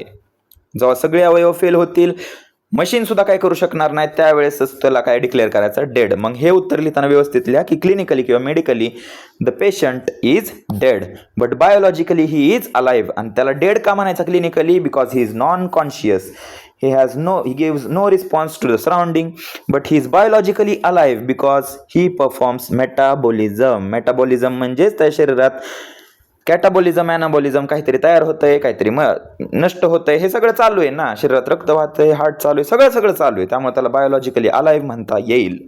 त्यामुळे तो डेड पण आहे, तो अलाइव्ह पण आहे. त्यामुळे हे उत्तर लिहिताना व्यवस्थित विचार करून लिहाल. विचारणार तर नाही ते एक्झाममध्ये हा प्रश्न, पण तुम्हाला माहित असू द्या की मेडिकल भाषेत तो डेड आहे, पण तसं तो सजीव आहे, जिवंत आहे, ठीक आहे. आता पुढं, इन्क्लुझिव्ह कॅरेक्टर. इन्क्लुझिव्ह म्हणजे काय, सर्वसमाविष्ट. ओके, सर्वसमाविष्ट म्हणजे काय, स्पेसिफिक कॅरेक्टर, की हा बाबा हेच ते कॅरेक्टर आहेत की ते सजीवांमध्येच असणार, ते निर्जीवांमध्ये बघायलाच मिळणार नाही. किंवा ह्याच कॅरेक्टरच्या आधारे आपण सांगू शकतो की हा हे कॅरेक्टर आहेत ना, मग त्याला 100% सजीवच म्हणायचं, निर्जीव म्हणायचंच नाही. ते कॅरेक्टर कुठले ते आपण बघणार आहेत. हे प्रश्न तुम्हाला एक्झाममध्ये डायरेक्ट येतो की which of the following is inclusive character, म्हणजे हा कॅरेक्टर फक्त सजीवांमध्ये बघायला मिळतो, असं कॅरेक्टर कुठलं आहे. तर आता त्यातला पहिला कॅरेक्टर मी तुम्हाला सांगणार आहे, तो म्हणजे मेटाबॉलिझम. मग मेटाबॉलिझम म्हणजेच काय शिकलोय आपण, सांगा मेटाबॉलिझम म्हणजेच काय, डेफिनेशन हो का दिले, every chemical reaction occurring inside body. आता बॉडीच्या आतमध्ये 2 रिॲक्शन होतात, मी सांगितलंय मगाशीच, कॅटाबॉलिझम पण होते, ॲनाबॉलिझम पण होते. मग तुम्ही असं पण म्हणू शकता, catabolism plus anabolism is equal to metabolism. Catabolism plus anabolism म्हणजेच काय आपलं मेटाबॉलिझम. मेटाबॉलिझम म्हणजे every chemical reaction occurring inside body cell. म्हणजे आपल्या शरीरात जेवढ्या केवढ्या प्रक्रिया होत असतात, भले मग ती तोडफोड असू द्या, ब्रेकडाऊन असू द्या, किंवा काहीतरी तयार होण्याची असू द्या, त्या सगळ्या प्रक्रियांना काय म्हणायचं आपण मेटाबॉलिझमच म्हणायचं. कळतंय? Metabolism is equal to catabolism plus anabolism असं म्हणलं तरी काय हरकत नाही. आता कुठल्या प्रक्रिया होत असतात तर बघा, आपल्या शरीरात एनर्जी तयार होते. मग सांगितलं कुठली प्रक्रिया, रेस्पिरेशन है ना. रेस्पिरेशन मधून आपल्या शरीरात ग्लुकोज असतं, त्याचं ब्रेकडाऊन होतं, त्यामध्ये आपण एटीपी तयार करतोय, म्हणजे आपल्या शरीरात एटीपी एनर्जी तयार होते. बरोबर, एनर्जी तयार होते म्हणजे आपल्या शरीरात मेटाबॉलिझम होतंय. सिंथेसिस ऑफ सेल्युलर मटेरियल म्हणजे आपल्या शरीरात रोज DNA तयार होतोय, रोज वेगवेगळे प्रोटीन तयार होत आहेत, अमायनो ऍसिड तयार होत आहेत, नवीन पेशी तयार होत आहेत, सगळ्या गोष्टी रिपेअर होत आहेत, तयार होत आहेत. त्यामुळं ते पण मेटाबॉलिझमचा भाग आहेत. डॅमेज ऑर रिपेअर म्हणजे ज्या अनावश्यक गोष्टीत पेशी आपल्या शरीरातल्या मरतात, तुम्हाला माहिती आहे, त्यांचं डॅमेज त्या मग त्यांची विल्हेवाट लावली जाते आणि त्यांच्याऐवजी रिपेअर केलं जातं. ठीक आहे, त्यांच्याऐवजी नवीन पेशी तयार होतात. डॅमेज किंवा रिपेअर असेल, हे सुद्धा मेटाबॉलिझमचा भाग असतात. कळतंय? मग पहिला इन्क्लुझिव्ह फीचर जो फक्त सजीवांमध्ये बघायला मिळतो ते कॅरेक्टर कुठले, मेटाबॉलिझम. मेटाबॉलिझम म्हणजे catabolism plus anabolism. Every chemical reaction occurring inside body is called metabolism. ही व्याख्या आहे, ती सर्वांनी लिहून घ्यायची आणि पाठ करायची आहे. दुसरं काय, आता रिस्पॉन्स टू स्टिम्युलाई मगाच धरणं आपण सांगितलं आहे ना, ते कोमा पेशंटचं बघितलं, सगळ्यांचं बघितलं की सजीव कुणाला म्हणायचं, जो रिॲक्शन देईल, जो त्याच्या आजूबाजूलाच्या गोष्टींना प्रतिक्रिया देईल, त्यालाच म्हणायचं सजीव किंवा लिव्हिंग म्हणायचं. मग रिस्पॉन्स टू स्टिम्युलाई किंवा रिस्पॉन्सिव्हनेस किंवा इरिटॅबिलिटी, आपण तुमच्या पुस्तकात इरिटॅबिलिटी, रिस्पॉन्सिव्हनेस असं दिलंय, त्या हे जे कॅरेक्टर आहे ते इन्क्लुझिव्ह फीचर आहे लिव्हिंग ऑर्गॅनिझम्सचं. आणि लास्ट सेल्युलर ऑर्गनायझेशन. तर तुम्हाला माहिती आहे, आपण आता लहानपणापासूनच शिकत आलोय की basic unit of living organisms is called as cell. म्हणजे कुठलीही सजीव वस्तू असेल, कुठलीही सजीव प्राणी असेल, वनस्पती असेल, त्याचा छोट्यातला छोटा अवयव, छोट्यातला छोटा जो भाग असतो तो म्हणजे काय आहे, पेशी. आपण शिकलोय ना, जर पेशीच नाही तयार झाली तर त्याला सजीव म्हणायचं का आपण, नाही म्हणता येणार. त्यामुळे 3 कॅरेक्टर आहेत जे 100% फीचर आहेत सजीवांचे. ते कुठले, पहिला आहे मेटाबॉलिझम, दुसरा आहे रिस्पॉन्स टू स्टिम्युलाई, तिसरा सेल्युलर ऑर्गनायझेशन. ह्या 3 गोष्टी ज्याच्यामध्ये बघायला मिळतील त्यालाच आपण काय म्हणायचं, लिव्हिंग असं म्हणायचं. त्यालाच काय म्हणायचं आपण, लिव्हिंग थिंग्स असंच म्हणायचं. ह्या 3 गोष्टी ज्याच्यामध्ये नाहीत त्याला आपण लिव्हिंग म्हणायचं नाही. कळतंय? मग हे इन्क्लुझिव्ह फीचर आहेत. इन्क्लुझिव्ह म्हणजे काय, हे 101% सजीवांमध्येच बघायला मिळतं, नॉन लिव्हिंगमध्ये बघायला मिळत नाही. मग असे फीचर जे फक्त सजीवांमध्येच बघायला मिळतात, त्याच्यावरूनच सजीवांची व्याख्या होते, त्या फीचर्सला म्हणतात इन्क्लुझिव्ह फीचर्स. आणि ते आहेत मेटाबॉलिझम, रिस्पॉन्स टू स्टिम्युलाई आणि सेल ऑर्गनायझेशन. आता ह्यानंतर आपण टॅक्झॉनॉमिक एड्स वगैरे शिकणार आहेत. आता इथं आपला बेसिक पॉईंट जो होता, जे आजवर शिकलोय ते तर म्हणजे जे लहानपणापासून शिकत आलोय हे सगळं बेसिक होतं. आता नवीन काय सुरू होते ते आत्ता सुरू होते, त्यामुळे आता सगळे पॉईंट नवीन आहेत, व्यवस्थित लक्ष द्या, सोपे आहेत. मी जसे नोट्स काढले तसेच तुम्ही काढायचे, सिम्पल पिन पॉईंट लक्षात ठेवायचं, जेवढं लागतंय तेवढंच लक्षात ठेवा, जास्त फापट पसारा लक्षात ठेवायचा नाही. चलो, आता एड्स म्हणजे साधनं आपण शिकतोय की प्राण्याचा अभ्यास कसा करायचा किंवा वनस्पतीचा अभ्यास करायचा कसा करायचा, कुठल्या मुद्द्यांद्वारे आपण त्यांचा अभ्यास करू शकतो, ती साधनं आपल्याला आता शिकायची आहेत. आता त्यात पहिल्यांदा दिलंय हर्बॅरियम. ओके, पहिला त्यात काय दिलंय, हर्बॅरियम, एवढं लक्ष ठेवा. आता हर्बॅरियम म्हणजे काय असतं, तर हर्बेरियम हा शब्द पहिल्यांदा कॉइन म्हणजे काय, हा शब्दाची शोध, हा शब्द पहिल्यांदा वापरला कोणी होता, तर ह्या सायंटिस्टचं नाव लक्षात ठेवा, पिटॉन डे टॉर्नफोर्ट. ठीक आहे, टूर्नफोर्ट लक्षात ठेवा किंवा टॉर्नफोर्ट लक्षात ठेवा, किंवा काय म्हणायचंय म्हणा, फक्त ह्याचं स्पेलिंग चुकवायचं नाही, पिटॉन डे टॉर्नफोर्ट. ठीक आहे, ह्या माणसाने, ह्या शास्त्रज्ञाने पहिल्यांदा हा शब्द कॉइन केला होता म्हणजे ह्यानेच ह्या शब्दाचा शोध लावला होता, वापर केला होता. कुठल्या बुकमध्ये वापर केला होता, तर एलिमेंट्स. हे नाही लक्षात ठेवलं तरी चालतंय पण राहू द्या लक्षात, एलिमेंट्स नावाची बुक होती, त्या बुकमध्ये त्याने पहिल्यांदा हा शब्द वापरला होता. कुणी, पिटॉन डे टॉर्नफोर्टने वापरला होता. आता हर्बेरियम बनवलं कुणी, ठीक आहे, आता ह्याने वापरला शब्द, पण ते हर्बेरियम एक स्ट्रक्चर आहे, काय आहे ते बघूया आपण. तर ते बनवलं कुणी, हर्बेरियम बनवायला स्टार्ट करायला किंवा हे सुरुवात कुणी केली हर्बेरियम बनवायला, लुका घिनी ह्या व्यक्तीने सुरुवात केली. त्यामुळे शब्द पहिल्यांदा वापरला पिटॉन डे टॉर्नफोर्टने, आणि हर्बेरियम खरोखर बनवायला कुणी सुरुवात केली, लुका घिनीने केली. एवढं लक्षात ठेवा. आता हर्बेरियम एवढं बडबडतोय आपण, नका, हर्बेरियम नक्की काय आहे ते बघूया. हर्बेरियम म्हणजे काय, dried plant specimen. Dried plant specimen. Dried म्हणजे काय? वाळवलेलं. प्लांट म्हणजे काय? वनस्पती. स्पेसिमेन म्हणजे त्या झाडाचा कुठला तरी भाग असेल. ठीक आहे. आता मुलींना बऱ्याचदा सवय असते किंवा मुलांना पण, की एखादं फूल वगैरे कोणी दिलं किंवा काय एखादं चांगलं फूल वगैरे असेल तर आपण ते काय करतो, आपल्या वहीमध्ये किंवा जाड पुस्तकामध्ये त्याला बंद करून ठेवतो. काही दिवसानंतर जेव्हा तुम्ही ते पुस्तक उघडून बघता तेव्हा त्या फुलाचं किंवा काय झालेलं असतं ते पूर्णपणे ड्राय झालेलं असतं, है ना. आणि त्याला प्लांट स्पेसिमेन म्हणतो. प्लांट स्पेसिमेन म्हणजे काय? प्लांटचा एक छोटा भाग आहे ना, फुल. अख्खं झाड थोडी तुम्ही ठेवताय पुस्तकामध्ये, त्या प्लांटचा एक भाग ठेवताय, बरोबर ना. मग त्याला पण तुम्हाला काय म्हणता येईल? हर्बेरियमच म्हणता येऊ शकतं, कारण ती हर्बेरियमची एक स्टेप झाली. ठीक आहे. त्याला हर्बेरियम, अख्खं हर्बेरियम नाही म्हणायचं. त्याला आपण ड्राय केलंय ना त्या प्लांटला किंवा त्याच्या भागाला, तर त्याला एक पहिली स्टेप म्हणायची. की पहिल्यांदा ह्या प्रक्रियेत काय करतात, की एक शीट घेतात बघा. अशी एक शीट घेतल्या जाते. त्याच्यावर आपली जी वनस्पती असेल किंवा जास्त करून हर्बेरियम हे प्लांटसाठीच वापरतात बरं का. प्लांटचे जे काही स्पेसिमन असतात तेच आपण हर्बेरियम शीटवर लावतो. ओके. मग हर्बेरियम शीट आपण जेव्हा बनवतो त्यावेळेस आपण ड्राय प्लांट स्पेसिमेन करतो. आता हे ड्राय कसं करायचं, तर त्याला प्रेस करतो, है ना. मी सांगितलं मगाशी, आपल्याला फुल वगैरे आवडलं आपण त्याला प्रेस करून ठेवतो ना. जाड पुस्तकाच्या आतच का ठेवायचं? कारण जाड पुस्तकामुळे फोर्स पडतो, त्याच्यावर प्रेशर पडतं ना. त्यामुळे त्यातलं सगळं जे काही मॉइश्चर वगैरे असेल ते निघून जातं. दबल्यामुळं त्याला ऑक्सिजन वगैरे मिळत नाही, त्यामुळे ते सडत पण नाही ना, खराब नाही होत, ते तसंच चांगलं राहतं. त्यामुळे ते ड्राय केलं जातं. कसं ड्राय करतात? प्रेस केलं जातं किंवा त्याला ट्रीट करतात. ट्रीट म्हणजे बुरशी वगैरे लागू शकते त्याला, त्यामुळे त्याच्यावर पावडर वगैरे बऱ्याचदा लावतात. जे शास्त्रज्ञ लोक असतात किंवा जे बायोलॉजिस्ट असतात ती लोक ह्याला ट्रीट करतात. म्हणजे एखाद्या वनस्पतीमध्ये भरपूर पाण्याचं प्रमाण असेल तर आता पाणी त्यातलं लगेच निघणार नाही. थोडा ओलसरपणा लागलं तर कोण येऊ शकतं? आपलं फंगसचा अटॅक होऊ शकतो त्याच्यावर. त्यामुळे अख्खं प्लांटचं स्पेसिमन खराब होऊ शकतं.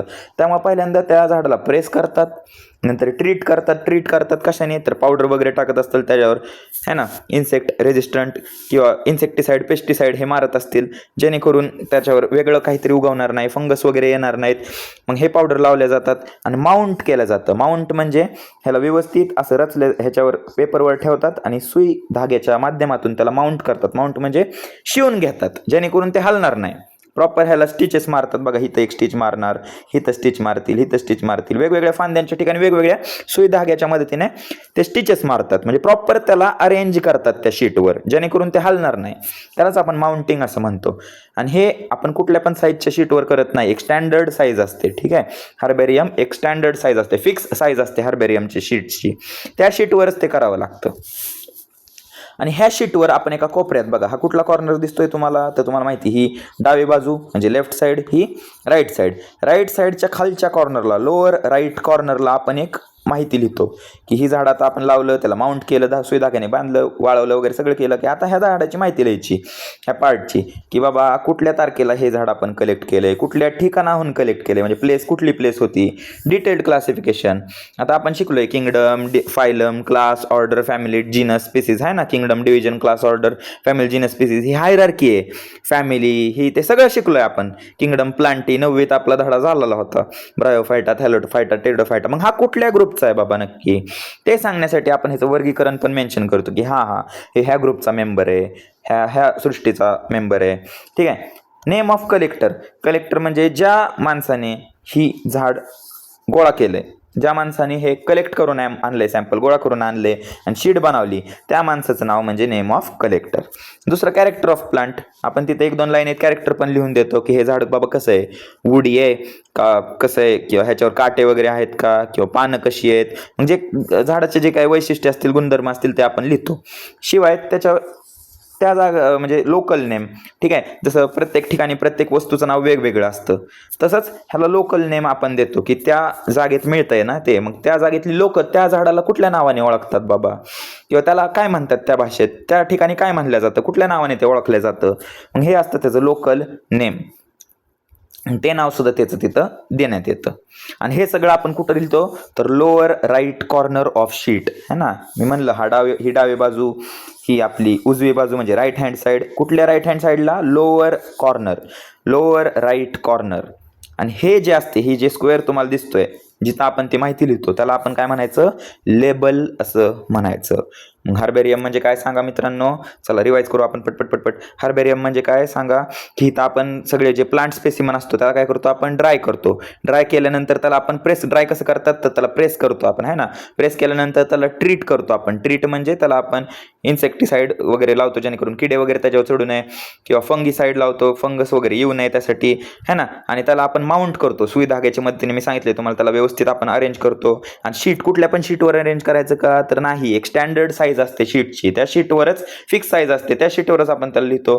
आणि कुठल्या साईडला त्या झाडाची माहिती लिहितात, तर राईट हँड साईडला. कुठल्या कॉर्नरला, लोअर राईट कॉर्नरला आपण त्याची माहिती लिहितो. काय काय माहिती असते सांगा, त्याचं नाव लिहितो, कुठल्या जागी मिळाला ते लिहितो, कोणी गोळा केला ते लिहितो, परत त्या झाडाची वैशिष्ट्य काय, कॅरेक्टर्स ऑफ प्लांट ते लिहितो, आणि लोकल नेम काय आहे ते लिहितो, क्लासिफिकेशन लिहितो आपण. ही सगळी माहिती आपण लिहितो.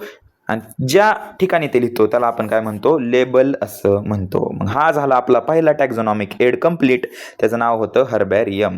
पहिल्यांदा शब्द वापरला कोणी होता, पिटॉन डे टॉर्नफोर्ट. आणि पहिल्यांदा हर्बेरियम बनवला कोणी होता, स्टार्ट म्हणजे इनिशिएट कोणी केलं, तर बनवायला सुरुवात कोणी केली ती, लुका घिनीने केली होती. हे लक्षात ठेवा, MCQ ला येणारे प्रश्न आहेत, हे आले पाहिजे, सोपे सोपे प्रश्न असतात हे, ह्यात चुकतं कामा नये. ठीक आहे. नेक्स्ट आहे बॉटॅनिकल गार्डन. आता तुमच्या आजूबाजूला सुद्धा तुम्ही बघितलं असतील बॉटॅनिकल गार्डन, है ना, जिथं वेगवेगळी झाडं असतात. बऱ्याचशा कॉलेजमध्ये हे बघायला मिळतं बॉटॅनिकल गार्डन, है ना. बॉटनी विषयाची जी मुलं अभ्यास करतात त्यांना विचारा हवं तर, किंवा तुम्ही बघितलं असेल तुमच्या आजूबाजूला जे काही कॉलेज असेल, तुम्ही पण आता कॉलेजला जाताय ना, मग प्रत्येकाच्या कॉलेजमध्ये बॉटॅनिकल गार्डन असतंच, की जिथं आपण वेगवेगळी झाडं लावलेली असतात, त्यांचा आपण व्यवस्थित काळजी वगैरे घेत असतो, त्यांना म्हणायचं बॉटॅनिकल गार्डन.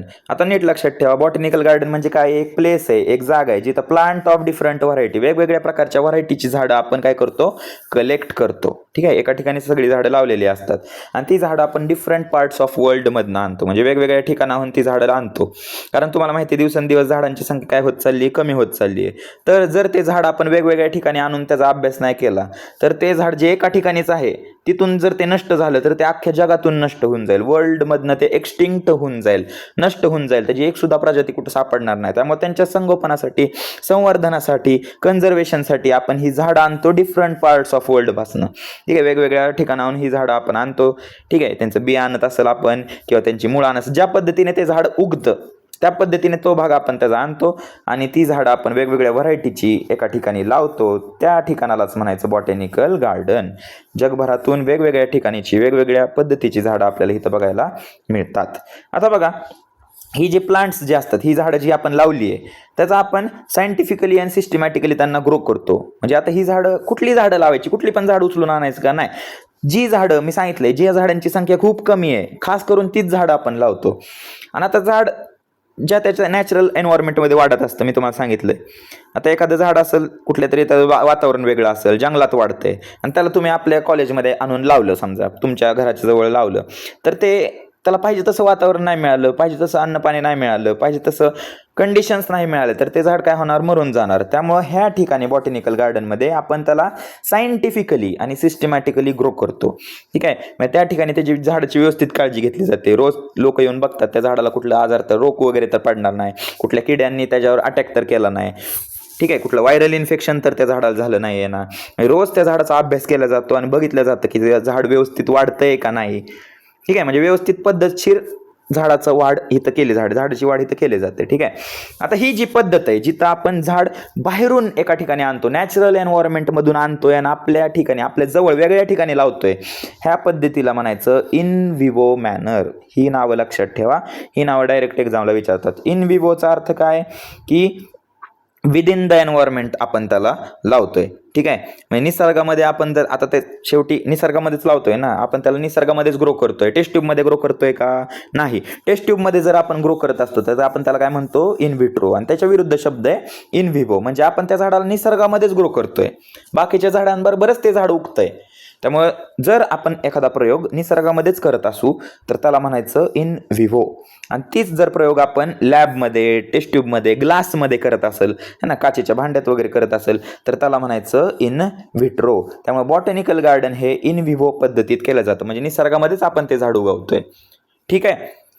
आता पुढं शब्द आहे इन सितू. इन सितू म्हणजेच काय, ऑन साईट. म्हणजे ज्या ठिकाणी ते झाड आहे त्याच ठिकाणी तुम्ही ते उगवताय का वेगळ्या ठिकाणी उगवताय. तर studying biological processes in natural location, म्हणजे जर तुम्ही ते झाड किंवा तो प्राणी तो जिथं जन्मलाय तिथंच त्याची काळजी घेत असाल, तिथंच त्याचं कन्झर्वेशन करत असाल, तिथंच त्याचं सगळं बघत असाल, त्याला तिकडून उचलून दुसरीकडे आणायचा नाही, त्याला ट्रान्सफर वगैरे करायचं नाही, ज्या ठिकाणी तो वाढलाय त्याचं नॅचरल हॅबिटेट जिथं आहे तिथंच त्याला सगळी काळजी देत असाल, तर त्या कन्झर्वेशनला म्हणायचं इन सितू, म्हणजेच ऑन साईट, जागच्या जागेवर तुम्ही त्याची काळजी घेताय, त्याला उचलून आणून इकडं तिकडं करत नाहीये. त्याचं एक्झाम्पल आहे नॅशनल पार्क, है ना. नॅशनल पार्क जे असतात, राष्ट्रीय उद्यान वगैरे, ते अख्खं जंगलच असतं. अख्खं जंगल तुम्ही एका ठिकाणाहून दुसऱ्या ठिकाणी उचलता का नाही, त्या जंगलाच्याच ह्याला बाउंड्री बनवता, बॉर्डर बनवता, है ना, कंपाऊंड वगैरे बांधता आणि त्याला नॅशनल पार्क डिक्लेअर करता. म्हणजे प्राणी तुम्ही वाचवताय, पण कंपाऊंड वगैरे बांधून तुम्ही प्राणी वाचवताय, पण ती प्राणी तुम्ही एका ठिकाणाहून दुसऱ्या ठिकाणी नेताय का नाही, त्याच ठिकाणी फक्त तुम्ही कंपाऊंड बांधताय, जंगलाच्या आजूबाजूलाच तुम्ही कंपाऊंड बांधताय किंवा सिक्युरिटी लावताय, जेणेकरून ती प्राणी तिथंच वाढलाय तिथंच राहील, फक्त तुम्हाला त्यांच्यावर लक्ष ठेवता येईल की कसं चाललंय काय चाललंय. वाईल्ड लाईफ सेंच्युरी असेल, है ना. सॅकर्ड ग्रुप्स बद्दल आपण शिकलोय, है ना. आपल्या वेस्टर्न घाट्समध्ये हे बघायला मिळतात. देवाची ठिकाण म्हणतो आपण ह्याला, देवाचं जंगल, जिथं आपण सगळी झाडं निसर्गातच उगतात, तिथं एक देऊळ असतं. आपण म्हणतो की बाबा ते देवळात हे सगळं झाडांमध्ये देव वगैरे आहे, त्यामुळे ह्या झाडाचं पान सुद्धा कोण तोडत नाही, फुलं सुद्धा कोण तोडत नाही, किंवा फळं सुद्धा कोण खात नाही, कारण आपण म्हणतो त्या प्रत्येक गोष्टीत काय देव आहे. म्हणजे ही गोष्ट त्यांच्या नॅचरल एन्व्हायरमेंटमध्ये आहे, एवढं लक्षात ठेवा. त्यांना आपण ट्रान्सफर केलेलं नाही, नैसर्गिकरित्या त्याच ठिकाणी ते वाढलेत, त्याच ठिकाणी ते उगवणार आहेत आणि त्याच ठिकाणी ते मिळत असतील, तिथंच त्यांचं कन्झर्वेशन केलं, त्यांना इथून तिथं ट्रान्सफर केलं नाही, तर ऑन साईट कन्झर्वेशन आपण त्याला म्हणतो, त्यालाच आपण म्हणतो इन सितू कन्झर्वेशन. आणि त्याच्या विरुद्ध एक्स सितू, एक्स म्हणजे ऑफ साईट, इथे झाड एका ठिकाणी उगवत होतं, त्याला तुम्ही आणताय आणि तुमच्या जवळ उगवताय, तुमच्या निगराणीमध्ये उगवताय, म्हणजे त्याला तुम्ही ट्रान्सफर करताय, त्या झाडाची लोकेशन बदलताय. लोकेशन बदललं तर त्याला म्हणायचं ऑफ साईट. मग ह्यामध्ये आपले बॉटॅनिकल गार्डन येतात. कसं काय, तर आपण शिकलोय बॉटॅनिकल गार्डनमध्ये आपण वेगवेगळ्या भागातनं, वेगवेगळ्या जगाच्या वेगवेगळ्या भागातनं झाडं आणतोय ना, आणि आपल्या गार्डनमध्ये उगवतोय. म्हणजे ते उगवले, त्याचे नॅचरल एन्व्हायरमेंट कुठे आहे, समजा आफ्रिकेमधनं झाड आणलं तर आफ्रिका त्याचं नॅचरल नैसर्गिक वातावरण तिथलं असणार, ते झाड तिथनं आणून आपण आपल्या भारतात उगवतोय. ट्रान्सफर झालं का नाही, जागा बदलली की झालं, जागा बदलली की त्याला म्हणायचं एक्स सितू. त्याच जागेत त्याला आपण संवर्धन करत असेल, कन्झर्वेशन करत असेल तर इन सितू. इन विट्रो म्हणजे काय, टेस्ट ट्यूबमध्ये काहीतरी करतोय तर म्हणायचं इन विट्रो. आणि जर निसर्गामध्ये आपण त्याला ग्रो करतोय तर त्याला म्हणायचं इन विवो. मग बॉटॅनिकल गार्डन कसं आहे, इन विवो पण आहे, म्हणजे तुम्ही त्याला निसर्गातच ग्रो करताय, पण कसं इन विवो, एक्स सितू पण आहे. ठीक आहे, एक्स सितू म्हणजे तुम्ही त्याच्या नैसर्गिक जागेवर त्याला ग्रो करत नाहीये, तुम्ही वेगळ्या ठिकाणी त्याला ट्रान्सफर केलंय आणि तिथं तुम्ही ग्रो करताय. मग तुम्हाला एक्झाममध्ये विचारलं की बॉटॅनिकल गार्डन नक्की कसलं प्रकार आहे संवर्धनाचं किंवा कसलं कन्झर्वेशनचं टाईप आहे, तर इन विवो पण आहे आणि एक्स सितू सुद्धा आहे. हे प्रत्येक शब्द महत्वाचा आहे. In vivo, in vitro, ex in situ, ex situ हे शब्द सारखे येणार आहेत, त्यामुळे व्यवस्थित समजून घ्या, लिहून काढा, तुम्हाला ह्या शब्दांची प्रॅक्टिस झाली पाहिजे. ओके, पुढं आता इथं झाडं लावतात, झाडं उगवतात मस्तपैकी बॉटॅनिकल गार्डनमध्ये. प्रत्येक झाडावर आपण एक पाटी लावतो, म्हणजे लेबल लावतो, त्या लेबलवर त्याचं सायंटिफिक नाव असतं, कॉमन नेम म्हणजे तेच लोकल नाव वगैरे असतं की काय म्हणतात ह्याला. जसं मँगोचं झाड असेल तर सायंटिफिक नेम लिहिणार, ते मँजीफेरा इंडिका असं नाव लिहिणार, आणि खाली नाही लिहिणार आंबा किंवा मँगो किंवा आम असं लिहिणार. ठीक आहे. किंवा लिंबाचं झाड असेल तर आजाडीराक्टा इंडिका, मग त्याचं कॉमन नेम काय की लिंब, निंब असं लिहितात, कडुलिंब असं लिहितात. ठीक आहे, अशी दोन्ही नावं त्या पाटीवर लिहिलेली असतात. आता हे एक जनरल नॉलेजसाठी लक्षात ठेवा, तुमच्या पुस्तकात पण दिलंय. आणि हा प्रश्न विचारतात की largest botanical garden in the world, जगातलं सगळ्यात मोठं बॉटॅनिकल गार्डन कुठं आहे, तर लंडनमध्ये.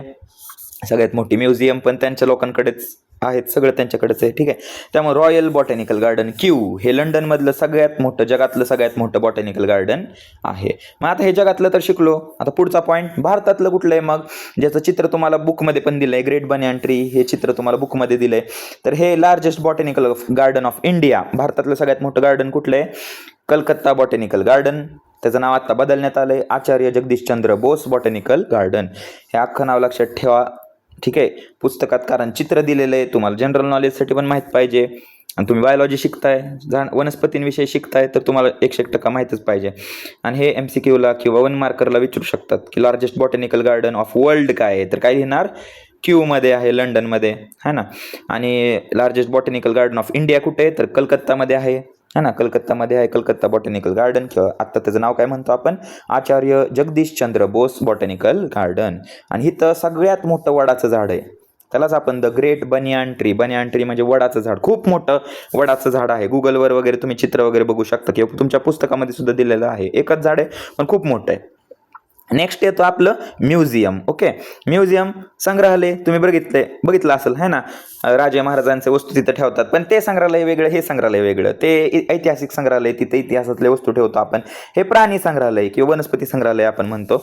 इथं जास्त करून आपण प्राण्यांचा, वनस्पतींचा वापर जे असतं, म्हणजे मेलेले कुजलेले प्राणी वनस्पती जे असतात किंवा त्यांचे अवशेष असतात, हाडं, डायनोसॉरची हाडं असतील किंवा कुणाची हाडं असतील, ती सगळी आपण इथं प्रिझर्व्ह करून ठेवतो. मग लक्ष द्या, आता म्युझियम म्हणजे कळले तुम्हाला, संग्रहालय प्राण्यांचं असतं, वनस्पती पण त्यामध्ये ठेवल्या जातात. मग plants and animal species preserve केले जातात. ठीक आहे, त्यांना व्यवस्थित काळजी घेऊन त्यांना जपलं जातं तिथं. हे सगळे निर्जीव असतात बरं का. प्रिझर्व्ह म्हणजे मेलेल्याच आपण प्रिझर्व्ह करून ठेवतो है ना, डेड बॉडी वगैरे प्रिझर्व्ह करून ठेवतोय. सजीव असतं तर त्याला आपण बॉटनिकल गार्डनमध्ये लावलं नसतं का, किंवा नॅशनल पार्कमध्ये लावलं असतं, वाईल्ड लाईफ सँच्युरीमध्ये लावलं असतं, जंगलात लावलं असतं. हे सगळं मेलेलं असतं, अवशेष असतात इथं, त्यामुळं आपण म्युझियममध्ये ते ठेवतोय. ठीक आहे, तर आता हे प्रिझर्व्ह करण्यासाठी आपण एक लिक्विडमध्ये त्यांना बुडून ठेवतो है ना. जार असतात, तुम्ही बघितले तुमच्या लॅबोरेटरीमध्ये पण असतील. तुम्ही कधी गेलात झुलॉजीच्या लॅबमध्ये, आता जातालच प्रॅक्टिकलच्या वेळेस, तर तुम्हाला बघायला मिळेल की साप किंवा मासे असे वेगवेगळे जे सजीव असतात ते आपण एका लिक्विडमध्ये भरून ठेवतो. त्या लिक्विडचा कलर असा पाण्यासारखाच दिसतो, पण ते पाणी नसतं. पाण्यात ठेवली तर वस्तू सडायला लागते. हे लिक्विड असतं, ह्या लिक्विडला म्हणतो आपण फॉर्मालिन. आणि 10वीत तुम्ही शिकलाय, फॉर्मालिन म्हणजेच फॉर्माल्डिहाइड है ना, मिथॅनल आपण त्याला म्हणतो, मिथॅनल. मग ते किती टक्के, 10 ते 40% फॉर्माल्डिहाइड म्हणजेच आपलं फॉर्मलिन असतं. फॉर्मलिनमध्ये डेड बॉडी खराब होत नाही, ती आहे तशीच राहते. आणि हे आपण ट्रान्सपरंट जारमध्ये ठेवतो है ना, काचेचे एका पारदर्शक आरपार दिसल अशा ग्लासमध्ये आपण ते ठेवतो. आणि त्याला पण आपण लेबल लावतो की हा बाबा कुठला प्राणी किंवा कुठलं झाड आहे, कधी हे कलेक्ट केलं, त्याचं सायंटिफिक नेम काय, लोकल नेम काय, सगळी माहिती आपण त्या लेबलवर लिहून देतो. कुठल्या फॅमिलीचा आहे, काय आहे, फायलम काय आहे त्याचा, सगळं लिहितो. कळतंय. मग म्युझियम म्हणजे असं ठिकाण जिथं प्लांट किंवा ॲनिमलचे स्पेसीज आपण प्रिझर्व्ह करून ठेवतो. कशात प्रिझर्व्ह करतात, तर फॉर्मलिनमध्ये करतात. फॉर्मलिन म्हणजे 10 ते 40% फॉर्माल्डिहाइड. कशात करतात, ट्रान्सपरंट जार, ग्लास जार असतो आणि त्याच्यावर आपण लेबल लावतो. ठीक आहे, त्यामुळे आपल्याला माहिती कळते. आता जे मोठे प्राणी आहेत त्यांना तर आपण जारमध्ये ठेवू शकतो. जार केवढा असतो, छोटा आपला हाता एवढा जार असतो. जास्त करून तुम्ही कमरेवर जार बनवू शकता. पण जे लय मोठे प्राणी आहेत त्यांना कसं ठेवणार तुम्ही, तर लार्ज ॲनिमलसाठी त्यांचं आपण स्टफिंग करतो. तुम्हाला माहिती, शरीर एखादा प्राणी मरायला लागलं की आतलं सगळे आतडी वगैरे ते खराब व्हायला लागतात, कुजायला लागतात.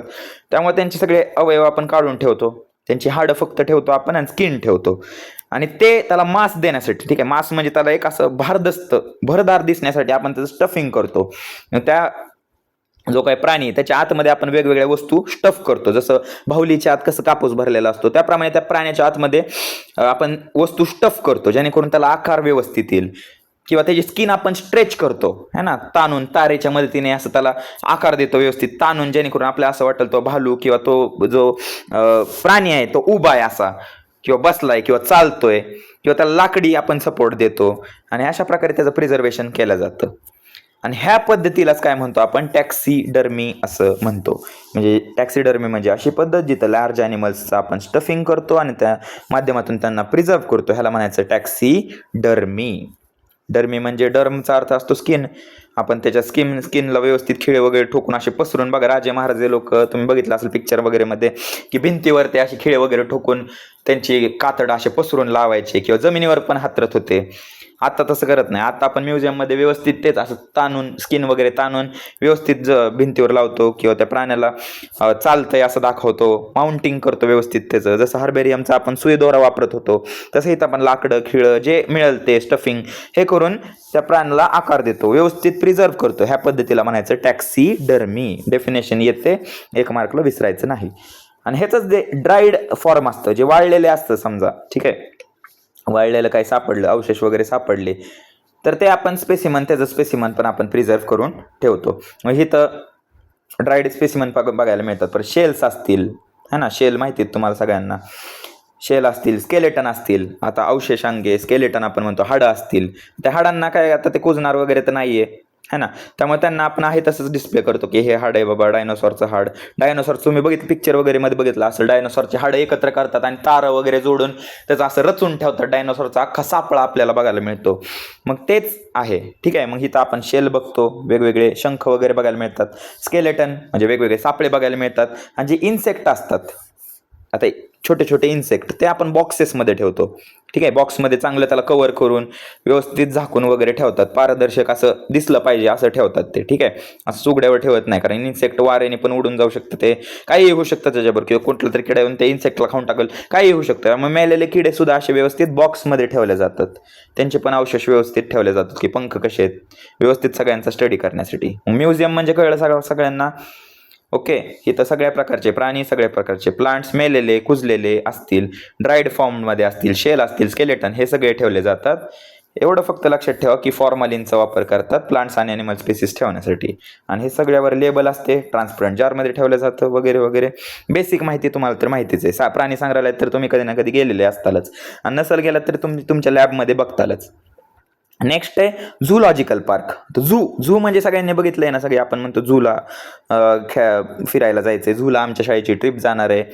झू म्हणजे काय, तर तिथं प्राणी आपण जंगलातून इकडून तिकडून गोळा करून आणतो आणि आपल्या देखरेखीखाली आपण त्यांचं पालन पोषण करतो. म्हणजे ते प्राणी वगैरे, वाघ बघितला असेल तुम्ही, ते वाघ काय शिकार वगैरे करतो का, नाही. तो असं पिंजऱ्यात कैद असतो, आपण त्याला मांस वगैरे टाकतो, चिकन वगैरे टाकतो, काय असेल नसेल त्याला पाहिजे ते टाकतो आपण. म्हणजे तो त्याची काळजी आपण घेतोय, तो शिकार करत नाही, तो फक्त आहे तिथं आहे, त्याला आपण वाचून ठेवलंय आपल्या एरियामध्ये. तो त्याच्या नैसर्गिक वातावरणात आहे का, नाही. मग सांगा बरं भाऊ, हे कसलं कन्झर्वेशन आहे, इन सितू आहे का एक्स सितू आहे. इन सितू म्हणजे मी तुम्हाला सांगितलेलं ऑन द साईट, ह्याच्या नैसर्गिक वातावरणात आपण ह्याला ठेवतोय का, नैसर्गिक वातावरणात आहे का, हा नाही. हा आपल्या वातावरणात जगतोय, आपण त्याला पिंजऱ्यात कैद केलंय. हा त्याच्या जंगलात नाही, जंगल हे त्याचं नैसर्गिक वातावरण आहे, तो जंगलात नाहीये. तो कुठे आता, तो आपल्या झू मध्ये आहे, पिंजऱ्यात आहे. त्यामुळे हे एक्स सितू कन्झर्वेशन आहे, इन सितू नाही. कळतंय सर्वांना. आता फरक कळला असेल बऱ्यापैकी. इन सितू म्हणजे ऑन साईट, जिथं तो मिळतोय ना जंगलात, तिथं त्याची देखरेख करा. तिथं झू मध्ये हे करतोय का आपण, नाही. जंगलात नसतं झू आपल्या शहराच्या ठिकाणीच असतं. बाहेरून प्राणी आपण तिथं आणतो, है ना, आणि तिथं आपण त्याला पिंजऱ्यात ठेवतोय, म्हणजे एक्स सितू वातावरणात आपण त्याला ठेवतोय. ठीक आहे. ऑफ साईट म्हणतो ना आपण त्याला, नॅचरल वातावरणात तर ठेवत नाही, आपण दिलेल्या कंपाऊंडमध्ये तो राहतोय. आता इथं ॲनिमल्स असतील, त्यांचे फूड हॅबिट्स असतील, म्हणजे कोण प्राणी कसा खातोय, कसा राहतोय, ह्या सगळ्याच्या स्टडी करण्यासाठी आपण झू बांधलेली असते. म्हणजे वेगवेगळे लोक येतात, बघतात प्राण्याला की बाबा तो कसा लटकतोय. माकड वगैरे असेल तर तो झाडावर झोपतोय का जमिनीवर झोपतोय, शेपूट आहे का नाही, कलर कसा आहे, काय, जवळून प्राण्यांचा अभ्यास करता यावा, खाण्यापिण्याचा अभ्यास करता यावा, त्यासाठी आपण झूचा वापर करतो. मग हे लक्षात ठेवा. इथे एक पॉईंटच लक्षात महत्वाचं ठेवायचं आहे की हे एक्स सितू कन्झर्वेशन आहे, एक्स सितू. ओके. कळतंय. इन सितू नाही, एक्स सितू आहे. आपण त्याला त्याच्या नैसर्गिक वातावरणातून बाहेर आणलंय. ओके. नेक्स्ट आहे अदर टूल्स. आता इतर टूल्स काय आहेत तर ते लक्षात ठेवा. इतर टूल्स हेच आहेत की आपण फ्लोरा, मॅन्युअल, कॅटलॉग, मोनोग्राफ ही नावं लक्षात ठेवा. आता फ्लोरा म्हणजे काय, तर एखाद्या एरियामध्ये एखाद्या काळात ते झाड होतं का नव्हतं ह्याची माहिती असणं म्हणजे फ्लोरा. म्हणजे समजा बारामतीचा फ्लोरा म्हणजे त्यात सगळी माहिती असते की बारामतीचे एकेकाळी हे झाड होऊन गेले. पुण्याचा फ्लोरा, पुण्यातल्या एखाद्या शिवाजीनगरचा फ्लोरा समजा म्हणलं तर शिवाजीनगरचा फ्लोरा म्हणजे शिवाजीनगर ह्या एरियात ते झाड होतं का नव्हतं ह्याची माहिती. ठीक आहे. म्हणजे ते झाड तिथं होतं का नव्हतं ह्याची माहिती देणारा जो टूल असतं त्याला आपण म्हणतो फ्लोरा. फ्लोरा हा ठिकठिकाणचा वेगवेगळा असतो. जसं मी सांगितलं, बारामतीचा फ्लोरा वेगळा, पुण्याचा फ्लोरा वेगळा, सातारचा फ्लोरा वेगळा. आता पुढं मोनोग्राफ. तुम्ही मोनो माहिती तुम्हाला, मोनोकॉट डायकॉट शिकलाय. मोनोचा अर्थ काय असतो, सिंगल. मोनो म्हणजे एक, म्हणजे describes any one selected biological group. म्हणजे एकाच ग्रुपची माहिती, एकाच झाडाची माहिती, एकाच फॅमिलीची माहिती जर तुम्हाला मिळत असेल, विशिष्ट फॅमिलीची किंवा विशिष्ट झाडाची, तर ते जे टूल असतं जे एकाच कुठल्या तरी गोष्टीची माहिती देतंय तर त्याला म्हणायचं मोनोग्राफ. ओके. सिंपल आहे. मोनो म्हणजे एक, लक्षात ठेवा. बाकी सगळं आपल्या लक्षात राहील तुम्हाला. एकाच ग्रुपची माहिती देणारा जो टूल असतो त्याला म्हणायचं मोनोग्राफ. नंतर असतं मॅन्युअल. आता मॅन्युअल म्हणजेच काय असतं तर मोठमोठी पुस्तकं असतात, त्यात इन्फॉर्मेशन दिलेले असते की हे वनस्पती असते बाबा, ती दिसते कशी, उंच असते का बारीक असते, हर्ब आहे का श्रब आहे का ट्री आहे, ठीक आहे. परत त्याला फळं कशी येतात सगळी माहिती त्यामध्ये दिलेली असते. मॅन्युअल म्हणजे त्यात सगळी माहिती दिली असते झाडाची. आपण त्या मॅन्युअल घेऊन जायचं जंगलात आणि बघायची ही झाड बाबा ह्याचं हे कॅरेक्टर मॅच होत आहे का, किंवा नवीन एखादं झाड मिळालं तर हे मॅन्युअल उघडायचं आणि बघायचं कुठलं कॅरेक्टर त्या झाडाचं ह्या बुकमधलं मॅच होतंय. मग त्याच्यावरनं आपल्याला बघता येते हां हे कॅरेक्टर मॅच होतंय म्हणजे हा कुटुंबातला हा मेंबर आहे, ह्या फॅमिलीचं हे झाड आहे. ओके. आणि ह्यात येतात वेगवेगळ्या कीज. कीज म्हणजे काय असतात, कीज आपण कशासाठी वापरतो, आयडेंटिफिकेशन ऑफ स्पेसिससाठी वापरतो. ठीक आहे. म्हणजे एखादा तेच झाड बघतोय ना आपण, मी सांगितलं जंगलात आपण किंवा कुठले पण जे संशोधक असतात, बायोलॉजिस्ट असतात, ते मॅन्युअल बरोबरच घेऊन फिरतात. झाड दिसलं नवीन की ते सगळं मॅच करतात, ह्याच्यातले डिटेल कुठल्या फॅमिलीवर मॅच होत आहेत. ते मॅच झाले तर म्हणायचं त्याच्यावरनं आपण आयडेंटिफाय करतोय ना झाड, की कुठलं झाड आहे हे, काय आहे हे. असं सगळी झाडांच्या विविध प्रकार आहेत. प्रत्येक झाडाचं नाव कुणालाच पाठ नसतं. मग ते झाड बघून त्याचे कॅरेक्टर बघून त्याचे कॅरेक्टर आपण मॅन्युअलमध्ये दिलेल्या इन्फॉर्मेशनवर मॅच करतो आणि त्याच्यावरनं झाडाची ओळख पडते. ह्यालाच म्हणतो आयडेंटिफिकेशन ऑफ स्पेसीज करता येते. मग हे 3 लक्षात ठेवा. फ्लोरा म्हणजे एखाद्या ठिकाणी होऊन गेलेलं झाड किंवा ते झाड त्या ठिकाणी होतं का, आत्ता आहे का, हे सगळ्याची माहिती म्हणजे फ्लोरा असतं. एखाद्या विशिष्ट झाडाची प्राण्याची माहिती देणारी जी टूल आहे त्याला आपण मोनोग्राफ म्हणतो. एखाद्या ग्रुपची माहिती खास एकच ग्रुपाबद्दल माहिती मिळत असेल तर ते टूल आहे. आणि मॅन्युअल म्हणजे काय तर एक मोठं पुस्तक असतं ज्यात सगळ्या प्राण्यांची नाही पण सगळ्या झाडांची माहिती असते, सगळे कॅरेक्टर त्यामध्ये दिलेले असतात. मग नवीन झाड दिसलं की ते कॅरेक्टर मॅच झाले की ते कुठलं झाड आहे हे आपल्याला आयडेंटिफाय करता येतं. पुढचा कन्सेप्ट आहे बायोलॉजिकल पार्क किंवा बायोडायव्हर्सिटी पार्क. आता ही जे पार्क असतात हे नैसर्गिक नसतात, हे आपण बनवतो. हे कुठं बनवतो आपण, mostly done in urban landscape. मग शहराच्या ठिकाणी अशी जागा आपण शोधतो जी कशी आहे, डिग्रेडेड आहे, जिथं काहीच उगवत नाही, काही नाही, अशी मोकळी जागा जिथं आपल्याला मोठी सर बघायला मिळेल, जिथं आपल्याला काहीतरी बांधता येईल, जिथं संवर्धन करता येईल, तशा ठिकाणांना म्हणतो आपण बायोडायव्हर्सिटी पार्क. हे नैसर्गिक नसतात, हे आपण बांधतो. मग हिचं आपण रिस्टोरेशन करतो. रिस्टोरेशन म्हणजे ह्या ठिकाणी एक जागा आहे, समजा सगळं रिकामे पडले, रिकामं रान आहे, तिथं कोणीच काय उगवत नाहीये, मग ही जागा आपण घेतो, तिथं आपण व्यवस्थित झाडं लावतो, आपल्याला पाहिजे ती झाडं लावतो, रिस्टोर करतो आपण त्याला, आणि अशा प्रकारे आपण ते पार्क बांधतो. ठीक आहे. मग इथं ecological assemblage of species that form self sustaining community on degraded barren landscape. म्हणजे रिकाम्या जागी त्याचंच रिस्टोरेशन केल्यावर तिथं आपण वेगवेगळे आपण प्राणी किंवा वेगवेगळी झाड उगवतो. ह्याला आपण म्हणतो बायोडायव्हर्सिटी पार्क. कळतंय? म्हणजे हे नैसर्गिक नसतं, हे आपण बनवतो आपल्या अभ्यासासाठी, हे साठी. ठीक आहे. ह्या गोष्टींसाठी जसं की तुम्ही बघितलं असेल पक्षी अभयारण्य है ना, पक्ष्यांसाठी असतं. तिथं आपण एक रिकाम म्हणजे तुमच्या आजूबाजूला पण बऱ्याच ठिकाणी बघितलं असेल की वेगवेगळ्या सृष्टी बांधल्या जातात हा ना. तिथं रिकामी जागाच असते, तिथं आपण झाडं वगैरे लावतो. आता पक्ष्यांसाठी मग मी झाडं कुठली लावणार, समजा मला पक्षी अभयारण्य बनवायचे, बर्ड बायोडायव्हर्सिटी पार्क बनवायचे, तर मी अशीच झाडं लावणार ना की त्या झाडांकडे बघून पक्षी येतील आणि राहतील तिथं. मग मी झाडं लावणार, पक्षी आपल्या आप येणार आणि तिथं राहणार. ठीक आहे. म्हणजे हे मी बनवले, मॅनमेड आहे हे. ठीक आहे. आणि ते कुठल्या जागेवर बनवतो एवढं लक्षात ठेवा, डिग्रेडेड लँडस्केप, रिकाम्या जागेवर अर्बन ठिकाणी आपण हे बनवतो. ह्याला म्हणायचं बायोलॉजिकल किंवा बायोडायव्हर्सिटी पार्क. ओके. आता लास्ट पॉईंट आपला आहे कीज. Last point. ठीक आहे. कीज म्हणजे काय असतं, कीज कशासाठी वापरतो आपण, क्लासिफिकेशन ऑफ प्लांट्स साठी कीज वापरतो. ठीक आहे.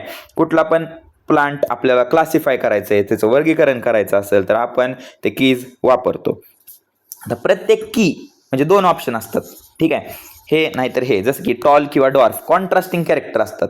मग हे झाड उंच आहे का डॉर्फ आहे, बरं तुम्हाला दिसतंय उंच आहे तर उंच निवडा, हे रिजेक्ट होतं. म्हणजे एक कॅरेक्टर तुम्ही सिलेक्ट करता, एक कॅरेक्टर तुम्ही रिजेक्ट करता. ओके. की म्हणजे कळलं, की म्हणजे कॉन्ट्रास्टिंग कॅरेक्टर असतात, त्यापैकी एक आपण सिलेक्ट करतो, एक आपण रिजेक्ट करतो. ओके. आणि की म्हणजे जे प्रत्येक स्टेटमेंट असते, हे जे दिसतंय तुम्हाला टॉल डॅश डॉर्फ, हे एक स्टेटमेंट आहे, हे अख्खं एक स्टेटमेंट आहे. ह्या स्टेटमेंटला आपण म्हणतो लीड. काय म्हणतो ह्याला आपण, लीड. ह्या अख्ख्याला टॉल डॅश डॉर्फला म्हणायचं लीड. ह्याच्यातल्या प्रत्येक गोष्टीला टॉल किंवा डॉर्फला आपण म्हणतो की, त्यातली की आपण एक निवडतो. आणि ही एक ॲनालिटिकल मेथड आहे, ॲनालिटिकल इन नेचर आहे. म्हणजे हे कीचा वापर आपण लॉजिकल मेथडनी करतोय ना. तुम्ही असं अंधाधुंद विश्वास ठेवत नाही. तुम्ही बघताय हा झाड उंच आहे तर चला डॅश टिक करा, टॉल आहे ते झाडाचं फ्रूट ब्लॅक कलरचं आहे तर चला ब्लॅक कलर ते कॅरेक्टर. म्हणजे तुम्ही एक रिजेक्ट करताय, व्हाईट कलरला रिजेक्ट करताय, ब्लॅक कलरला सिलेक्ट करताय, टॉल कॅरेक्टर सिलेक्ट करताय, डॉर्फ कॅरेक्टर रिजेक्ट करताय. ह्या अख्ख्याला म्हणायचं स्टेटमेंट, आणि त्यालाच आपण लीड असं म्हणतो. ठीक आहे. ओके. लीड असं म्हणतो. स्टेटमेंट इन की इज कॉल्ड लीड. मग हे लीड आहे, टॉल डॉर्फ ह्या लीड्स आहेत. ह्या लीड्सचा वापर आपण करतो. आणि ही कसली मेथड आहे? लॉजिकल मेथड आहे, कारण ही आपण व्यवस्थित बघून अभ्यास करूनच खात्री करूनच हे सिलेक्ट करतोय. झालं मित्रांनो, इथं आपलं सेशन जेवढं शिकवायचं होतं तेवढं तरी इथं शिकवून झालंय. आता वेळ आहे फक्त MCQ सोडवण्यासाठी. तर आता 2 मिनिट व्यवस्थित सगळं रिवाईज करा, व्हिडिओ पॉज करून रिवाईज करा सगळ्या गोष्टी, काय काय झालं काय नाही. टेक्स्टबुकमधून डोळे फिरवा एकदा फास्ट. तर लगेच आपण MCQ सुरू करूया. चला MCQ पहिल्यांदा बघूया आपण. चलो, पहिलं काय म्हणतात ते, which of the following is considered defining character of living organism that has no exception. म्हणजे असं कुठलं कॅरेक्टर आहे सजीवांमध्ये मिळणारं की ते सांगतंय की हे कॅरेक्टर असेल तर ते सजीवच आहे, 101% सजीव आहे.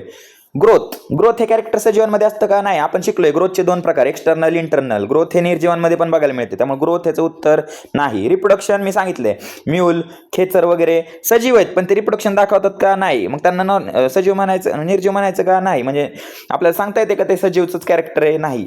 व्हायरस निर्जीव असताना सुद्धा रिप्रोडक्शन करू शकते, बरोबर, त्यामुळे हे 2 नाही. कॉन्शियसनेस शुद्ध असणं हे डिफायनिंग कॅरेक्टर आहे का? नाही. आपण कोमा पेशंटचं उदाहरण घेतलं. मग राहिलं काय? मेटाबॉलिझम. ओके, जर प्राण्याच्या शरीरामध्ये वेगवेगळ्या प्रक्रिया होत असतील, है ना, कॅटाबॉलिझम होत असेल, ॲनाबॉलिझम होत असेल, तर आणि तरच ह्याला काय म्हणायचं? डिफायनिंग कॅरेक्टर म्हणायचं. हे आपण शिकलो आहे ना. इन्क्लुझिव्ह कॅरेक्टर आपण म्हणतो ह्याला. कुठले 3 होते आठवते का? इन्क्लुझिव्ह, पहिलं मेटाबॉलिझम होतं, दुसरं रिस्पॉन्स टू स्टिम्युलाय होतं, आणि तिसरं काय होतं? Cell organisation. ह्या 3 गोष्टी सजीवांमध्ये असणार म्हणजे असणारच. कळतंय? मेटाबॉलिझम ज्यांच्यामध्ये असतं त्यांना आपण सजीव म्हणतो. चलो, गुड. ज्यांनी पहिल्याचं उत्तर दिलं, गुड. दुसरं, in majority of higher plants and animals. आता higher plants and animals growth and reproduction are म्हणजे जास्त विकसित प्लांट आणि ॲनिमल असतात त्यांच्यामध्ये ग्रोथ आणि रिप्रोडक्शन हे कसे आहेत? सेम आहेत का वेगवेगळे आहेत? मग बघा काय म्हणतात ते, म्युच्युअली एक्सक्लुझिव्ह इव्हेंट. म्हणजे ग्रोथ आणि रिप्रोडक्शन हे फार वेगवेगळ्या गोष्टी आहेत का सजीवांमध्ये? दुसरं बघू आपण, सिनॉनिमस इव्हेंट. म्हणजे दोन्ही सेम आहेत का? ग्रोथ आणि रिप्रोडक्शन सेम आहे का? कुणामध्ये बघायला मिळतं सेम? लोअर ऑर्गॅनिझम मध्ये बघायला मिळतं, आहे ना. कमी विकसित मी सांगितलेलं अमिबा, त्यांच्यामध्ये वाढ म्हणजेच प्रजनन असतं, एकाचे 2 होणं म्हणजेच ग्रोथ आणि रिप्रोडक्शन सेम आहे. मग हे लोअर ऑर्गॅनिझम मध्ये होतं, त्यामुळे बी उत्तर नाहीये. Always restricted to single season. म्हणजे सजीवांमध्ये आपल्यामध्ये बघा, हायर ऑर ॲनिमल प्लांटमध्ये आपण कुठल्या तरी एका सीझनलाच प्रजनन किंवा वाढ होते का?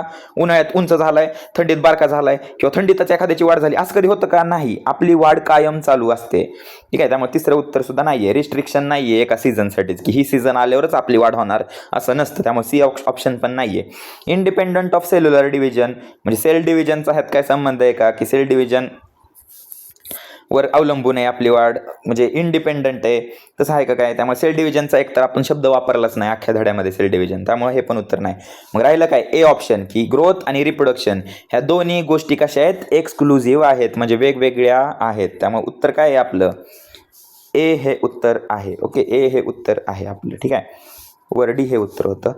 नंतर क्वेश्चन नंबर 3, व्हॉट आर की details typically recorded on standard herbarium label. आता लेबल, हार्बेरियमचं जे लेबल असतं त्याच्यावर आपण कुठले डिटेल लिहितो? एज लिहितो का झाडाचं? हाईट लिहितो का?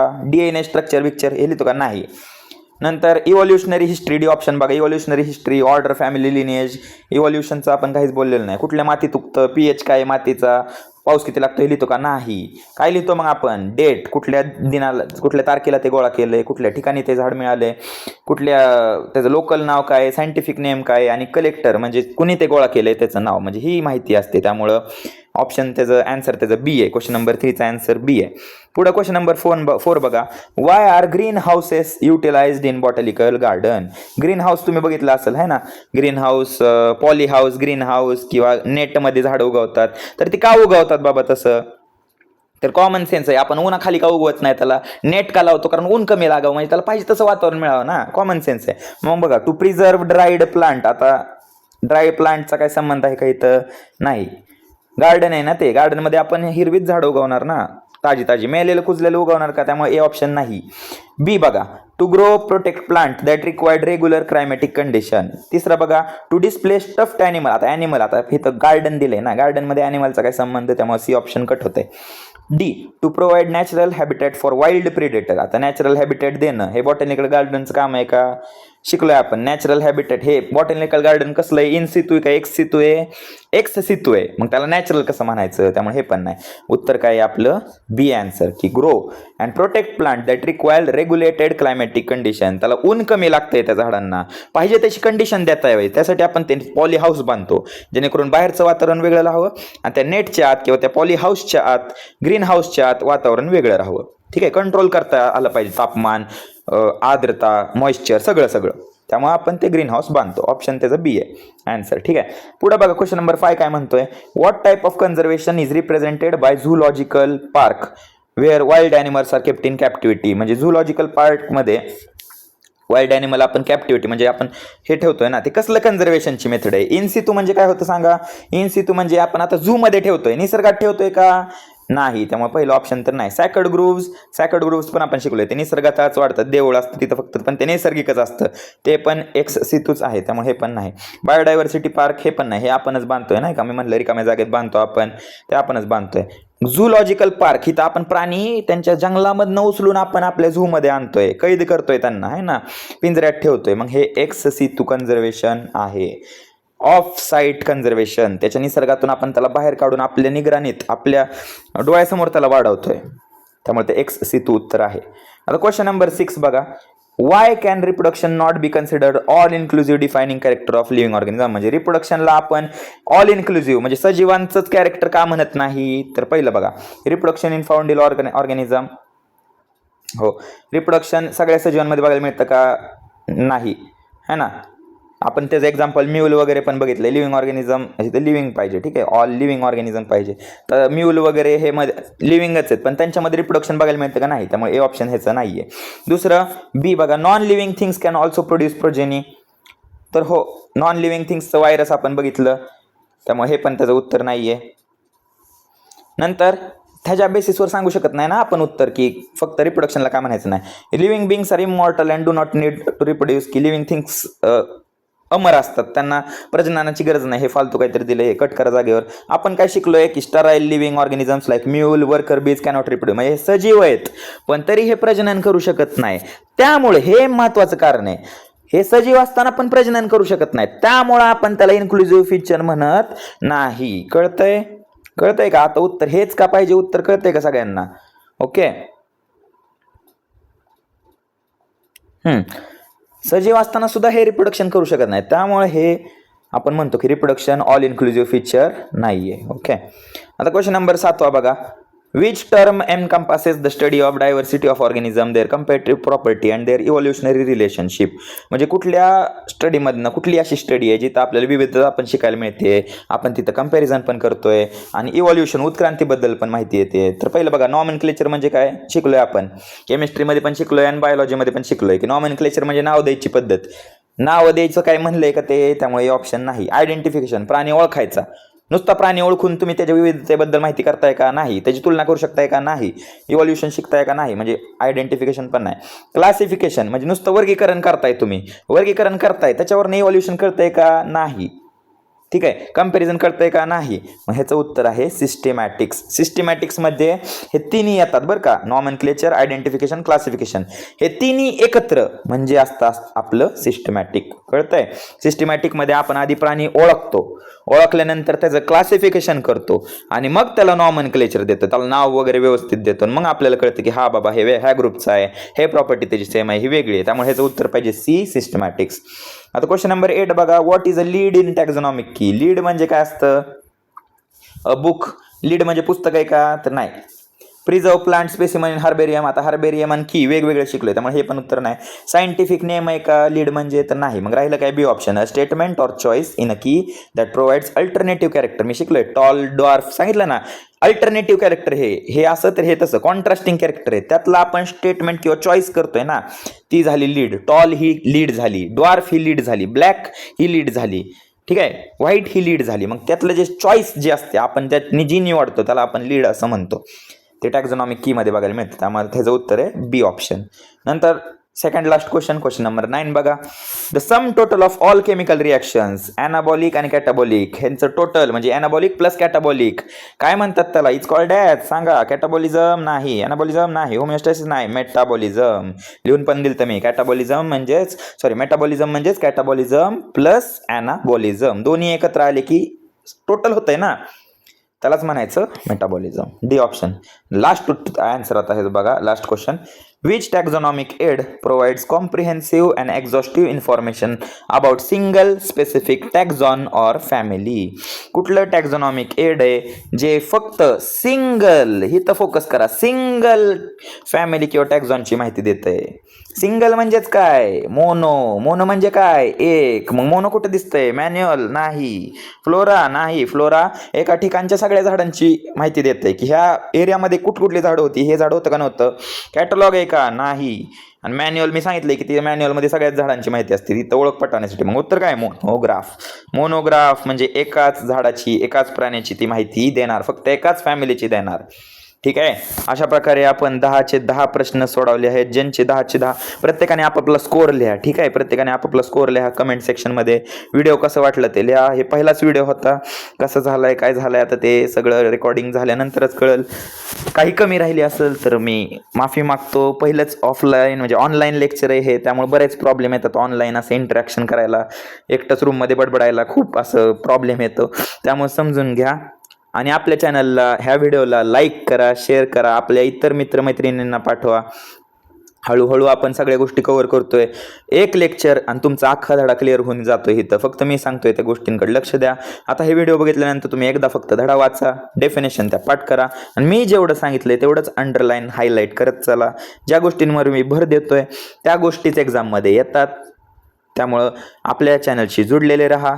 नवीन व्हिडिओ येत जातील. व्हिडिओला लाईक करत जा, शेअर करत जा, कमेंट करत जा. आणि जे नवीन आहेत त्यांनी आपल्या चॅनलची माहिती इतर मित्रांना द्या आणि स्वतः देखील चॅनलला सबस्क्राईब करा. ओके, थँक्यू विद्यार्थी मित्रांनो. आपण जवळपास आता 2 तास सर्रास एक साथ घालवले, 1.5 तास तरी झालेला आहे. म्हणजे एकत्र आपण आज घालवलं आहे पहिलं लेक्चर 1.5 तासाचं आपलं. हळूहळू टाईम कमी करण्याचा मी प्रयत्न करेन. बऱ्याच गोष्टी थोड्या प्रॉब्लेम देत आहेत, कधी आपला पेनच चालत नाही टॅबवरचा किंवा कधी क्लिकच होत नाही, थोडा ते लॅक वगैरेचा प्रॉब्लेम येतोय, त्यामुळे समजून घ्या. आणि इतर तुमचे भाऊ बहीण असतील, ते 1ली ते 10वी असतील, तर त्यांना देखील आपल्या ऑफलाईन बॅचेस सुरू आहेत बारामतीमध्ये, त्यांना देखील प्रवेश घ्यायला नक्कीच सांगा. कॉन्टॅक्ट नंबर इथे दिलेला आहे आणि आपल्या चॅनलशी जुडलेले राहावा. Okay, thank you.